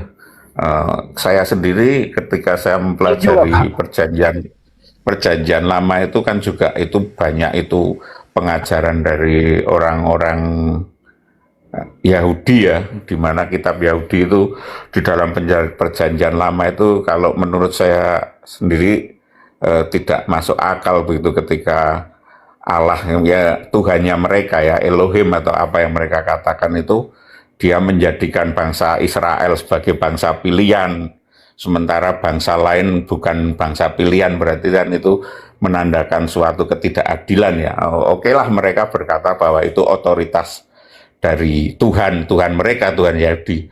Tapi di sini saya tetap berpikir bahwa kalau memang benar-benar Tuhan, dia tidak mungkinlah menganaktirikan satu bangsa dengan bangsa lain seperti itu. Dan saya lebih berpikir bahwa Tuhan di dalam perjanjian lama umat Yahudi itu hasil pemikiran dari orang Yahudi untuk membenarkan tindakan mereka ketika mereka berperang, ketika mereka menguasai Palestina ya, pada waktu itu masih bangsa Filistin ya, mungkin seperti itu. Seakan-akan Tuhan berada pada pihak mereka ya. Musa juga merasa Musa apa Moses ya, supaya kita tidak sama, Moses itu juga merasa bahwa dia mendapat perintah dari Tuhan untuk keluar dari tanah Mesir untuk menyerang tanah Kanaan ya, yang sekarang mungkin Palestina itu gitu. Jadi mungkin ya saya lebih fokus pada Injil begitu. Jadi kalau Injil itu jelas kita harus berbeda baik sama Yahudi maupun sama dengan Islam seperti itu. Pak, izin dulu Pak, Injil juga nggak ada di Bible Pak? Ya, memang harusnya yang ada itu sendiri. Evangelion, Pak. Evangelion, jadi saya Pak. sendiri tidak bisa mengakui kalau sesuatu Tuhan itu melakukan tidak adil kepada umatnya. Mungkin saya, mungkin banyak teman Kristen juga tidak setuju dengan saya, dan itu silahkan ya. Namanya setiap isi kepala akan berbeda dengan isi pemikiran masing-masing begitu. Jadi saya sendiri mungkin lebih baik begitu. Saya setuju juga apa yang dikatakan Bang Aldo bahwa Injil itu harusnya Injil ya, katakan kalau kita tidak boleh memakai kata Injil, mungkin sebaiknya kata apa itu? Evangelion, Pak. Evangelion. Evangelion. Iya, Evangelion. Baiklah, agak susah ya karena saya kabar baik, Pak. Evangelion bagus saja itu Evangelion. Baik. Memang kita harus berbeda. Jadi saya sendiri saya dari kecil begini, Bang. Ketika saya kecil, saya tidur sendiri oleh ibu saya dikasih Bible ya. Bible terdiri dari perjanjian lama dan perjanjian baru. Karena saya tidur sendiri kan takut, waktu itu masih kecil. Ibu saya mengatakan, ini tak kasih Alkitab supaya kamu berani, kalau kamu sudah baca ini nanti setan-setan akan takut. Saya tahu itu ketika saya besar tahu itu bohong ya, supaya saya hanya berani tidur sendiri. Ketika saya membaca kitab perjanjian lama itu memang ada kejanggalan ya, Tuhan ikut berperang, ikut seperti apa, dan saya merasa bahwa kebenaran yang pas itu ada di Evangelion itu. Jadi ketika Yesus mengajarkan cara hidup dengan mengasihi musuhmu, mengampuni orang yang bersalah kepada kamu, lepas dari doktrin tentang konsep ketuhanan ya. Saya belajar mengenai nilai moralnya saja. Kesimpulannya gini loh Pak, dia nggak panjang. Kesimpulannya adalah Islam itu dakwah. Kami tidak pernah memaksa, tapi kami mengedukasi, motivasi. Kami ingin tuh Anda benar-benar menjadi Kristen sejati. Jadi tidak ada lagi bau-bau Islamnya di sana kan gitu. Jadi jelas nanti kalau datang, oh Tuhan saya Yesus, jangan lagi bilang Allah saya Yesus. Nah ini nggak benar nih Pak. Kadang-kadang pendeta loh yang ngomong, siapa nama Allah kita? Ya Allah udah nama kok. Pendeta goblok yang kayak gitu Pak. Bener? Ya, Allah Bapak, Allah Bapak, Allah Anak, Allah Roh Kudus. Ini kok sekolah di mana ini orang ini? Pengen tuh Tuhan Bapak, Tuhan Anak, Tuhan Roh Kudus. Clear Pak, nggak ada gangguan di sana. Dulu betul, ada terjemahan lama itu LAI udah merubahnya. Jangan ada padamu Allah-Allah lain. Loh memang banyak Allah cuma satu kok. dirubah bulan Mei 2023 kalau nggak salah kemarin, jangan ada padamu ilah-ilah lain. Gitu ya. Di kejadian juga tolong digantilah di sana. Roh Tuhan aja Pak. Roh Theos kek, roh siapa kek, melayang-layang di atas permukaan air. Jangan roh kok disebut Allah pula melayang-layang. Itu penistaan agama itu loh Pak. Setuju, Ini kalau setuju. dibawa ke jalur akademis bisa habis ini semua gitu loh. LAI ini kan tinggal diem. LAI ini tinggal menjual, korbannya banyak. Dia nggak mau tanggung jawab. Gitu loh. Banyak Setuju, sekali setuju. Pak perbedaan makna yang salah di dalam situ. Mulai dari Iya, jadi rancu betul. jadi sekali. rancu gitu loh. Jadi setuju ya Bapak ya kalau Anda ini menjadi Saya setuju. Kristen tidak mempergunakan lagi istilah-istilah dalam Al-Qur'an gitu ya. Saya setuju. Oke, makasih. Dan saya sendiri termasuk orang yang melihat bahwa konsep Injil Leon berbeda dengan konsep dari Tauratnya Musa maupun dari saudara kita Muslim. Kalau saya melihat ya, itu mungkin gambaran saya bahwa Taurat Musa itu lebih mendekati dengan saudara kita Muslim gitu. Tapi memang Injil memang berbeda, Injil Leon ya memang berbeda. Kita harus jujur, kita harus memperbedakan. Tuhan kita lain begitu aja. Tuhan kita lain bahkan dengan Tuhan Yahudi maupun dengan Tuhan Islam. Gitu saya lebih setuju begitu. Jadi kita jalan sendiri-sendiri gitu, Pak. Nah, itu baru benar, Pak. Itu Kristen sejati. Tuhan Anda, Tuhan Yahudi, Tuhan dengan Islam beda gitu loh. Iya. Tentang kesamaan Tuhan Yahudi dengan Islam itu terserah saudara kita Islam ya. Kalau Bang Sumasi menyatakan sama, tapi mungkin dalam hal ada ini, Pak, bukan kami yang mengklaim sama, tapi scholar Yahudi ya, Rabbi Tobias Singer dan lain-lain itu, Pak, kalau mereka lagi di jalan ingin tefila atau ingin selota gitu ya Pak ya, dia masuk ke masjid, Pak, karena dia menganggap sembahan saya yang disembah umat Islam. Iya. Gitu. Ya, iya itu hubungan Anda agama Anda dengan agama Yahudi ya. Mestinya Yahudi, Angel Leon Pak, tidak ikut ke situ. Yudaism, kemudian ada Islam. Tidak pernah ada satupun Yudaism ya berdiskusi dengan Islam tentang siapa yang disembah. Enggak ada itu, Pak, diskusi di situ. Enggak ada perdebatan di sana. Di mana pernah Bapak dengar Yudaism diskusi sama Muslim tentang siapa yang sembahan pencipta langit dan bumi? Enggak ada perdebatan di sana. Yang berbeda itu adalah syariat saja. Karena Torah itu berlaku untuk Bani Israel, bukan untuk seluruh dunia. Mereka tetap konsisten di Torah. Dia nggak mau keluar dari Torah Yudaism itu. Gitu loh, Pak. Sekali lagi, betul. Yudaism yang menyamakan sembahnya dengan kami. Mereka kalau kesasar, waktunya selota atau tefila, dia ke masjid daripada memilih gereja, Pak. Itu kenyataannya. Betul. Saya melihat ada akar yang sama antara Yudaism dengan Islam ya. Ketika saya membaca sebuah literatur tentang mengapa lambang Islam adalah bulan ya. Bulan itu kan berasal dari sin ya. Sin itu loh. Sin itu sesembahan enggak kesana, Pak. Zaman dulu. Di situ juga umat Yahudi juga dia menyatakan sinagoge. Jadi ketika mereka berdoa di sinagoge itu adalah kuil dewa Sin. Tapi itu bukan buat saya untuk saya mengerti. Itu hanya sebuah literatur yang kebetulan saya baca. Terus di dalam umat Islam juga ada yang namanya surat Yasin dan kebetulan lambangnya juga ada bulan ya kalau di masjid-masjid di Timur Tengah. Mungkin itu ada kaitannya mengapa umat Yahudi lebih dekat dengan umat Muslim. Itu tapi saya bisa salah ya, itu hanya sebuah literasi yang saya pernah baca begitu.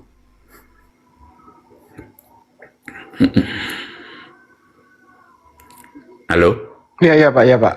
Iya seperti itu. Sinagoga itu berasal dari kuil dewa Sin seperti itu. Tetapi namanya agama itu kan mengalami perubahan kena dengan budaya, dengan apa ya, ya itu pengaruh budaya kan sangat besar. Saya Itu juga pernah, kalau bulan sabit Pak, itu hanya lambang kemenangan Imperium Islam di Turki Utsmani Pak. Jadi mengalahkan, jadi itu lambang saja, menandakan bahwa ini lambang kemenangan Islam. Enggak ada untuk dikultuskan di apa, itu hanya tanda lambang. Sebagaimana bendera Indonesia merah putih, itu aja Pak. Enggak ada maksud lain, lambang kemenangan. Gitu ya. Iya, mungkin literatur kan banyak. Begitu juga di gereja ada lambang salib, jadi berbeda gitu loh, supaya jelas, oh ini masjid, ini gereja, itu aja. Tapi gereja sekarang juga itu saya sayangkan kok banyak sekali gereja Isa Al-Masih. Dari mana ngambil Isa Al-Masih itu? Kenapa bukan gereja Yesus Kristus gitu loh Pak? Iya betul. Harus ya mungkin teman-teman Kristen yang mestinya harus sama-sama berjuang lah dengan teman kita Muslim, terutama untuk kita di dalam bingkai NKRI supaya kita bisa lebih rukun begitu loh, tidak saling gesek menggesek gitu. Saya sih selalu ketika naik di dalam komal Kristen juga saya selalu sampaikan begitu, segeralah kita hilangkan kata Allah dari Angeleon gitu loh. Jadi kita punya keyakinan sendiri, kita punya jalur sendiri. Silahkan kita hargai teman Muslim, kita hargai mungkin umat Yahudi yang memang memiliki pengertian tentang sifat Tuhan yang berbeda begitu loh. Betul, setuju Pak. Jadi nggak usah lagi ngemis-ngemis ke Yudaism. Betul. Buktinya Kristen di sana mohon maaf tuh. Anda lihat sendiri lah gimana perlakuan mereka itu kalau melihat salib. Betul. Dan kalau saya baca di Perjanjian Lama, kalau ceritanya Tuhannya Yudaism itu mungkin teman-teman Muslim yang baca juga Taurat itu ketika berperang membunuh dari yang paling kecil sampai orang tua semua dibunuh itu. Lah kalau itu Tuhan apakah seperti itu? Saya akan berpikir seperti itu. Satu, yang kedua, kalau itu Tuhan mengapa hanya bangsa Israel yang dipilih? Kita semua itu diciptakan oleh Tuhan yang sama seperti itu. Jadi dari kecil saya ketika membaca saya selalu nggak paham itu kalau Perjanjian Lama itu aneh-aneh isinya ya. Ada ya mungkin teman-teman ketika berdebat dengan teman-teman Kristen juga kan sering mengatakan itu ada Tuhan meminta tumbal wanita, terus ada juga persetubuhan antara anak wanita dengan bapaknya seperti itu. Itu menurut saya sih secara nilai moral lebih baik orang sekarang seperti itu daripada orang dulu gitu, dari apa yang diajarkan Tuhan mereka. Tapi persoalannya Bapak, ya data ini nempel di kitab Anda. Nah itu memang kita itu harus. Persoalannya Pak. Setuju betul itu memang harus kita dari dalam sendiri yang memperbaiki. Kita tidak bisa dengan istilah ngeles ya mengatakan bahwa ini ada hubungan ini, ada hubungan ini. Kalau memang kita mau lepas menjadi agama yang mandiri, kita mengikuti Yesus ya, Yesus sebagai Tuhan ya sudah, tidak usah. Karena orang Yahudi sendiri kan tidak ada yang mengatakan Yesus adalah Tuhan gitu. Jadi kalau kalau saran saya kepada Nasi Padang sebagaimana argumentasi Anda bahwa kalau Anda ini menjadi Kristen nggak usah berkiblat ke Yahudi, tapi berkiblat aja ke Roma, sudah selesai. Roma sendiri ya. Tapi Roma sendiri mungkin ya di dalam Alkitab mereka masih tetap memakai Perjanjian Lama seperti itu. Kalau Perjanjian Lama itu nggak ada istilah Perjanjian Lama Pak. Anda tahu nggak Pak? Kitab Yahudi itu Pak, Perjanjian Baru, Yeremia 31 kalau nggak salah. Perjanjian Baru untuk Bani Yakob. Jadi kitab Torah itu perjanjian baru untuk Bani Israel, bukan perjanjian lama, perjanjian baru buat mereka. Itu kan di dalam Bible Kristen kan masuk menjadi perjanjian lama itu. Nah ini siapa tokohnya ini memberi label perjanjian lama siapa? Nah itu. Sedangkan yang punya nggak pernah mengakui ini perjanjian lama gitu loh. Saya nih misalnya, saya yang punya mobil, Bapak pinjam, tapi Bapak ganti merek gitu loh. Saya nggak pernah ngakui merek itu, tetap merek saya A, Anda bilang ini merek B. Yudaism punya kitab, tapi ada orang lain ngambil, dirubah namanya. Bahkan disalahartikan, dijadiin nubuatan lah, macam-macam lah, dan seterusnya gitu. Yudaism, Pak, scholar-scholar Yudaism, kalau melihat ini ketawa dia, Pak. Mohon maaf, Anda jadi bulan-bulanan kalau diskusi sama mereka. Coba Kristen sama Yudaism asli, diskusi. Jadi bulan-bulanan, Pak. Alhamdulillah Anda sama Muslim, ya kita masih menghormati lah ya, karena kita sebangsa dan setanah air. Karena tujuan kita ini edukasi, supaya berubah dan mempunyai ciri khas masing-masing. Gitu loh, Pak. Tapi saya sendiri tidak merasa harus menghormati orang Yahudi atau Israel ya. Dan saya sendiri tahu bahwa Yesus itu terlahir sebagai orang Yahudi, tapi di dalam arti saya mengikuti Yesus bukan sebagai manusia dia yang lahir dari keturunan Yahudi. Saya hanya lebih mementingkan ketika tentang pengajaran dan nilai moral seperti itu. Kalau tentang dia berasal dari mana, apakah dia harus ikut Taurat atau tidak, itu di dalam pemikiran saya ya, saya tidak terlalu mementingkan itu kan konsep ya. Tuhan itu adalah pengajarannya menurut saya. Mau tahu nggak kesalahan Yahudi, Pak, bersekongkol dengan tentara Romawi? Nah betul itu tahu itu. Makanya adanya penyalipan itu kan juga kita sering menjadi perdebatan.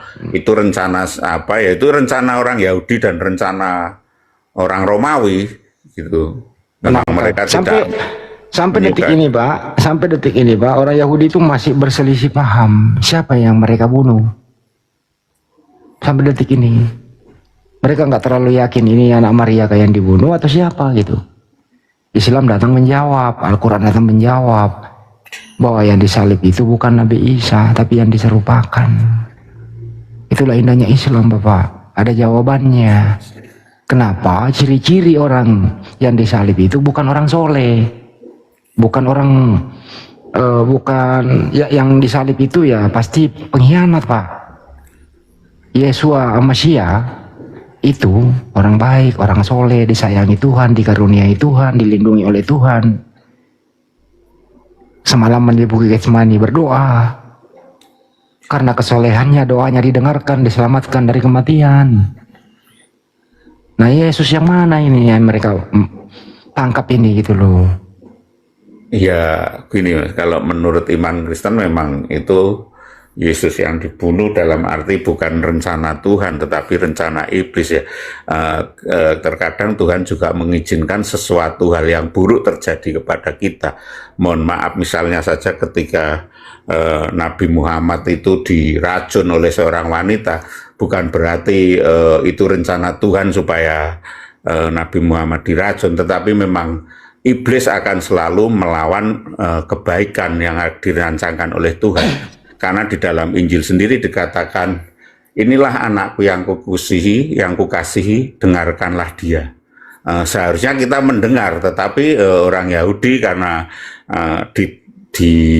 dirasukin oleh iblis, mereka justru membunuh. Jadi ketika mereka mengatakan bahwa itu rencana Tuhan untuk membunuh Yesus itu adalah, kalau menurut saya itu sesuatu yang keliru. Tuhan terkadang mengizinkan sesuatu hal yang tidak baik terjadi kepada kita, seperti kepada Nabi Muhammad. Bahkan ketika berperang ya, Nabi Muhammad juga pernah sampai terluka, dia lari masuk ke dalam gua. Begitu. Tapi kesimpulannya bukan berarti Tuhan menghendaki Nabi Muhammad untuk menderita seperti itu. Pak, saya simpulkan sebelum saya oper ke Ustadz saya. Menurut Bapak, apakah Tuhan yang Maha Kasih, yang Maha Penyayang ini melindungi nabinya atau melindungi utusannya, atau membiarkan dia mati terkutuk atau mati diracun? Di dalam kematian ini begini ya, Bang. Tuhan terkadang mengizinkan sesuatu yang tidak baik terjadi kepada kita. Bahkan Yesus sendiri ketika saya belajar Injil ya, Pak, mungkin saya nggak menjawab pertanyaan, tolong Pak. Apakah Tuhan pencipta alam semesta ini yang Maha Pengasih lagi yang penyayang membiarkan utusannya mati terkutuk atau mati diracun, dibiarkan atau dilindungi, diselamatkan. Baik, mohon dimengerti ya, bahwa Tuhan mengizinkan sesuatu terjadi bukan berarti dia membiarkan, begitu loh. Semua nabi mengalami penderitaan. Saya kasih contoh begini ya Bang. Mohon waktu sebentar. Bang Nasi Padang, jangan kejauhan. Mohon maaf nih aku interupsi sebentar. Abang kalau nggak ngerti tentang adillatus syar'iyyah dalam Islam, abang jangan ngomong bawa-bawa Islam Bang, apalagi bawa-bawa Nabi Muhammad SAW. Kenapa itu fatal nanti? Baik. Ya, saya kasih contoh aja di dalam kekristenan ya. Begini. Sebentar. Dengar.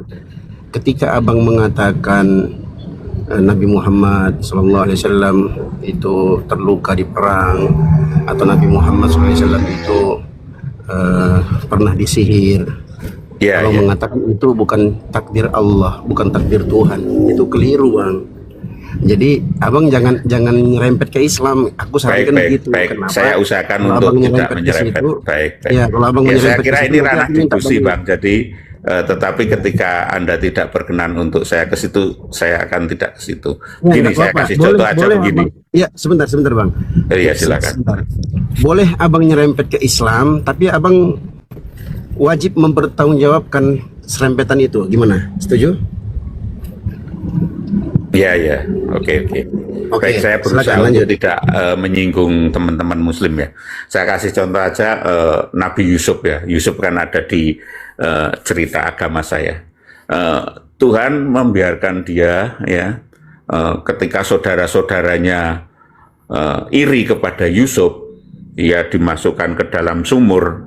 Mungkin cerita ini berbeda dengan Islam, saya nggak tahu ya. Tetapi yang saya tahu di dalam Kristen itu, Tuhan mengizinkan dia menderita sama saudara-saudaranya dimasukkan ke dalam sumur.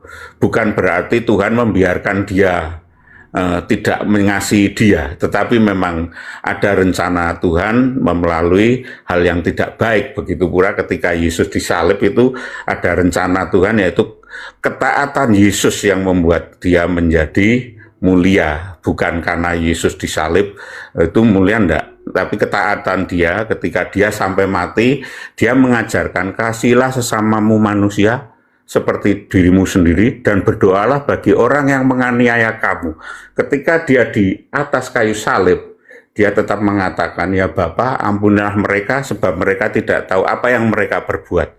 Di situ Yesus melunasi apa yang dia katakan. Dia mengampuni.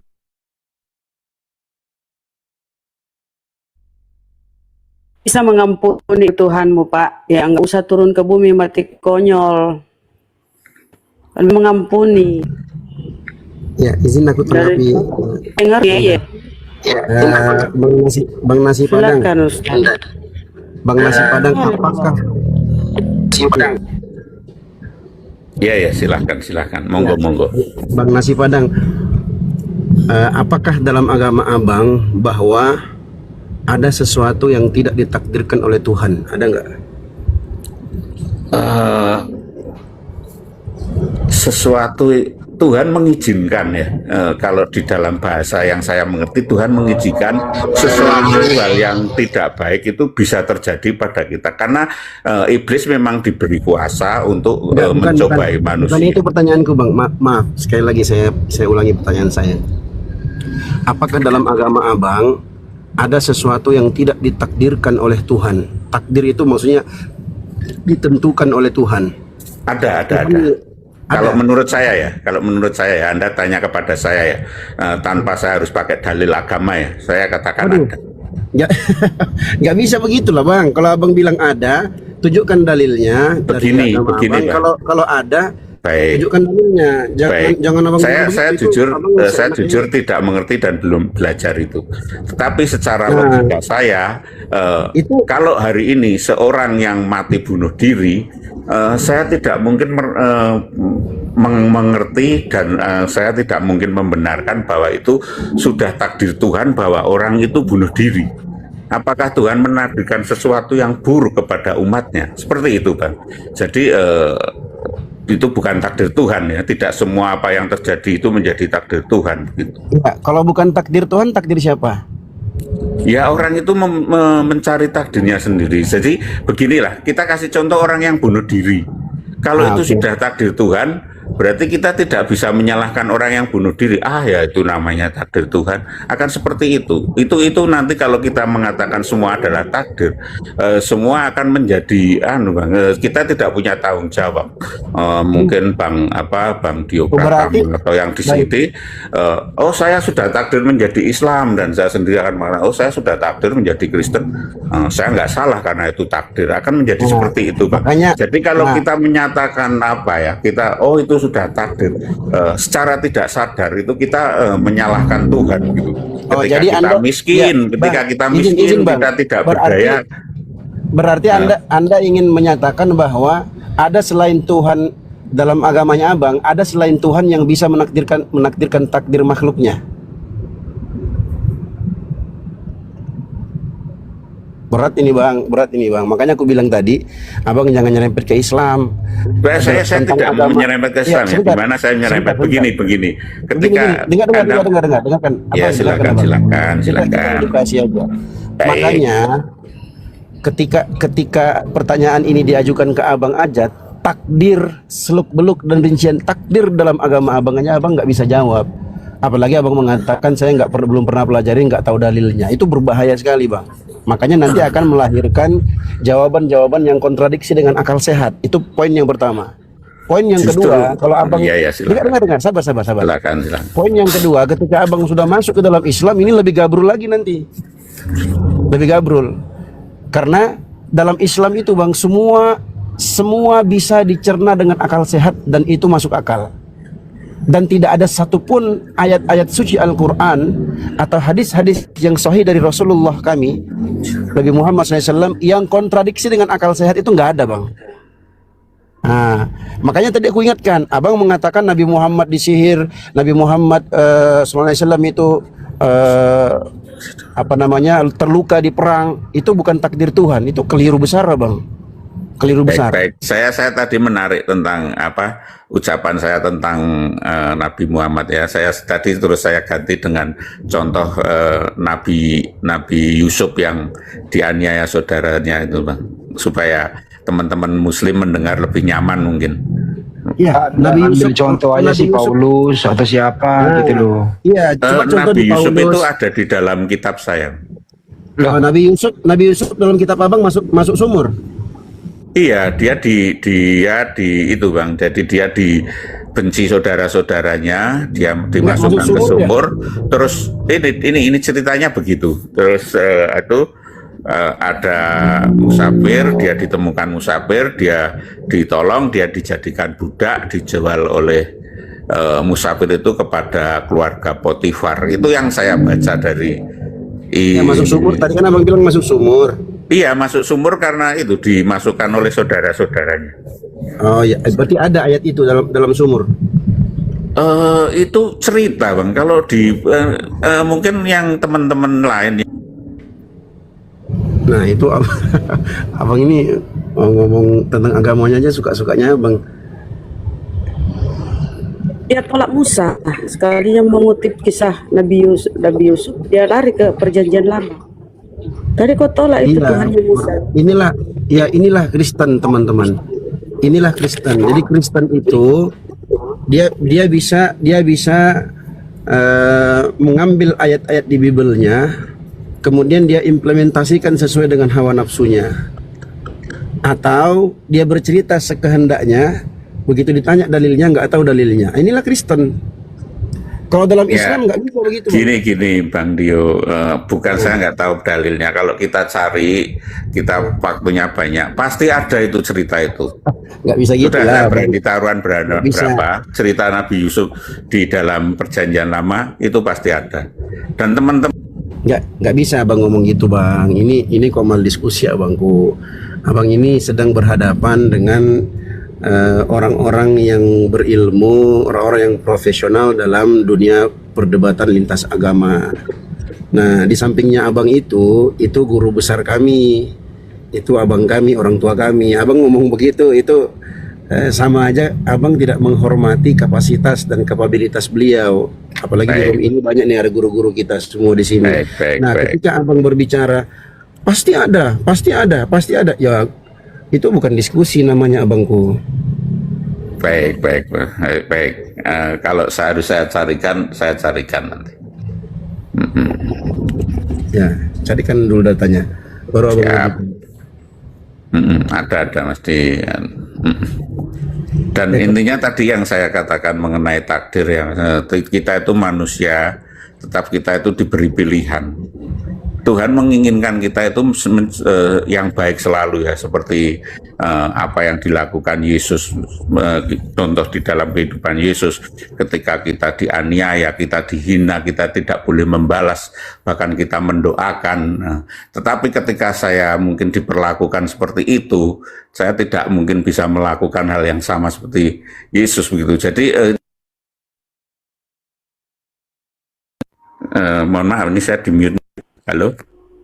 Jadi kalau kau mau sama Tuhanmu, kau harus disalib. Kau disalib.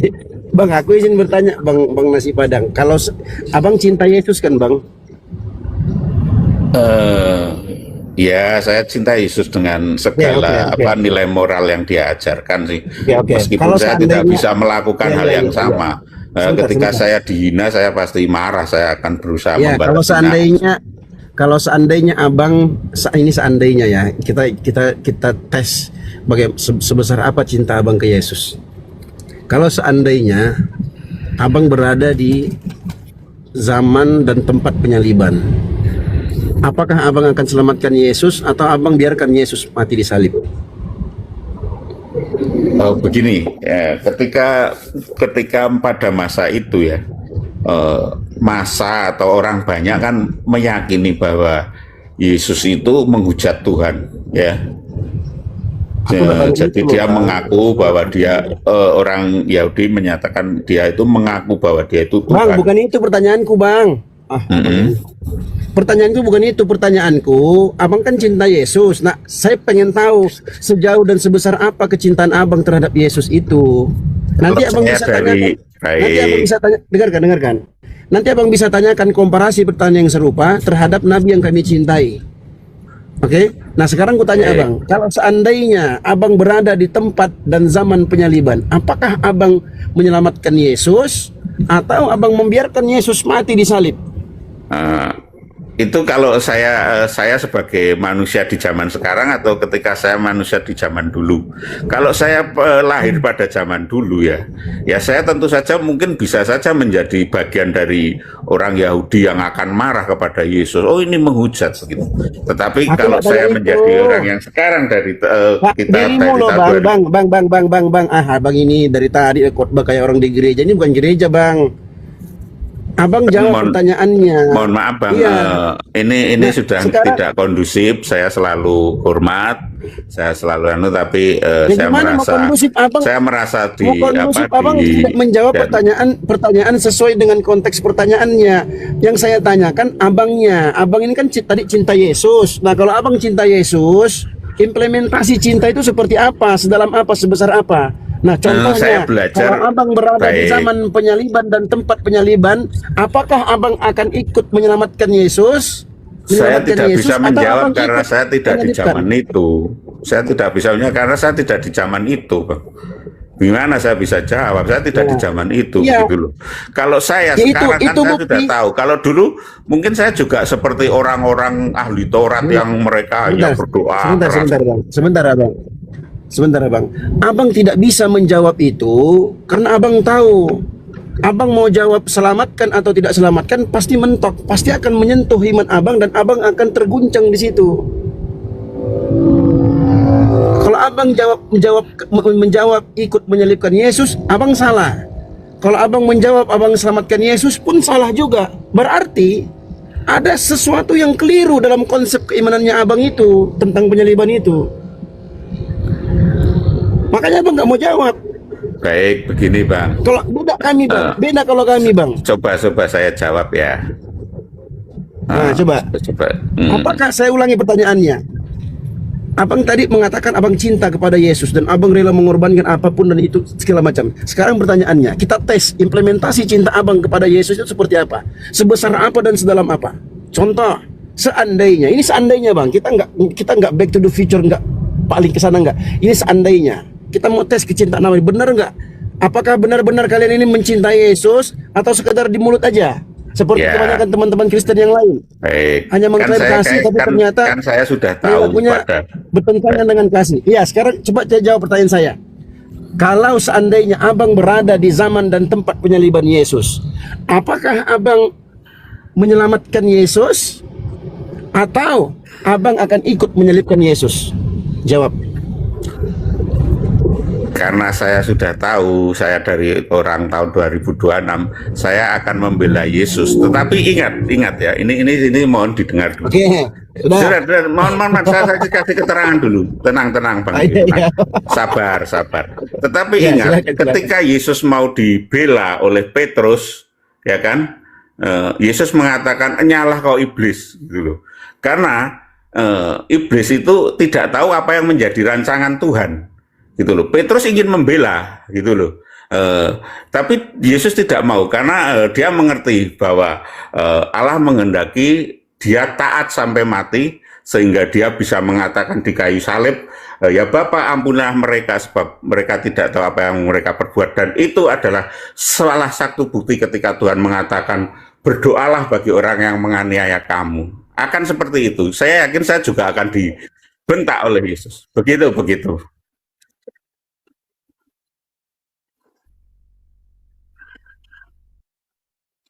Saya akan menyelamatkan. Tadi saya akan menyelamatkan. Tetapi dengar dulu bang. Akan tetapi Yesus tidak akan mau dia dibela secara fisik. Gantian, sebentar. Gantian kita ngomong. Abang jangan mutar-mutar ke situ, jangan. Ketika abang mengatakan abang akan menyelamatkan Yesus, gugur konsep penyaliban dalam agama abang. Dosa abang nggak disalib, abang nggak jadi Kristen. Nah itu salah lagi bang. Itu sebuah kesalahan lagi, Bang. Tenang ya, Bang. Kita diskusi ini malam. Ini saya juga sebentar, Bang. Tetapi saya berusaha menjawab. Dengarkan, Bang. Coba ya kita buktikan ya. Ini secara logika akal sehat. Kalau abang selamatkan Yesus, berarti kan Yesus nggak disalib. Kalau Yesus nggak disalib, nggak ada Kristen, Bang. Dan tidak ada konsep penebusan dosa. Yesus mati di kayu salib untuk menebus dosa anak manusia, menebus dosa orang-orang Kristen. Itu kekristenan kalau abang selamatkan Yesus. Boleh saya tanggapi. Iya kan? Kalau abang itu mengatakan, baik. Sebentar. Aku lanjutkan sedikit. Kalau abang mengatakan aku nggak selamatkan Yesus, biarin aja dia mati di salib. Itu kontradiksi lagi, berarti abang nggak sayang, nggak cinta kepada Yesus. Makanya aku bilang tadi, ada konsep yang salah dalam konsep penyaliban kekristenan ini. Ada konsep yang salah dalam penebusan dosa. Inilah yang seringkali dijelaskan berulang-ulang kali setiap malam tanpa mengenal lelah, tanpa mengenal capek. Ini guru kami, sampingnya abang ini yang tertulis namanya Bang Zuma 01 Official, tidak pernah kenal lelah beliau. Setiap malam itu terus diulang-ulangi menyadarkan kalian ada konsep yang salah dalam penyaliban dan penebusan dosa dalam Kristen itu. Tapi kalian nggak mau sadar itu, nggak mau sadar. Nggak ada, kau diam dulu Ten ya. Nggak hanya salib dengan Kristen. Salib ini kan karya orang Yahudi, Kristen belum ada. Ketika Tuhan berfirman di dalam Bible bahwa barang siapa yang percaya kepada Yesus akan memperoleh hidup kekal. Ketika orang banyak percaya pada Yesus, rabi-rabi, imam-imam Yahudi, pembesar-pembesar agama Yahudi malah nggak seneng, mau membunuh Yesus. Mereka mengadakan tipu muslihat. Hasil dari kejahatan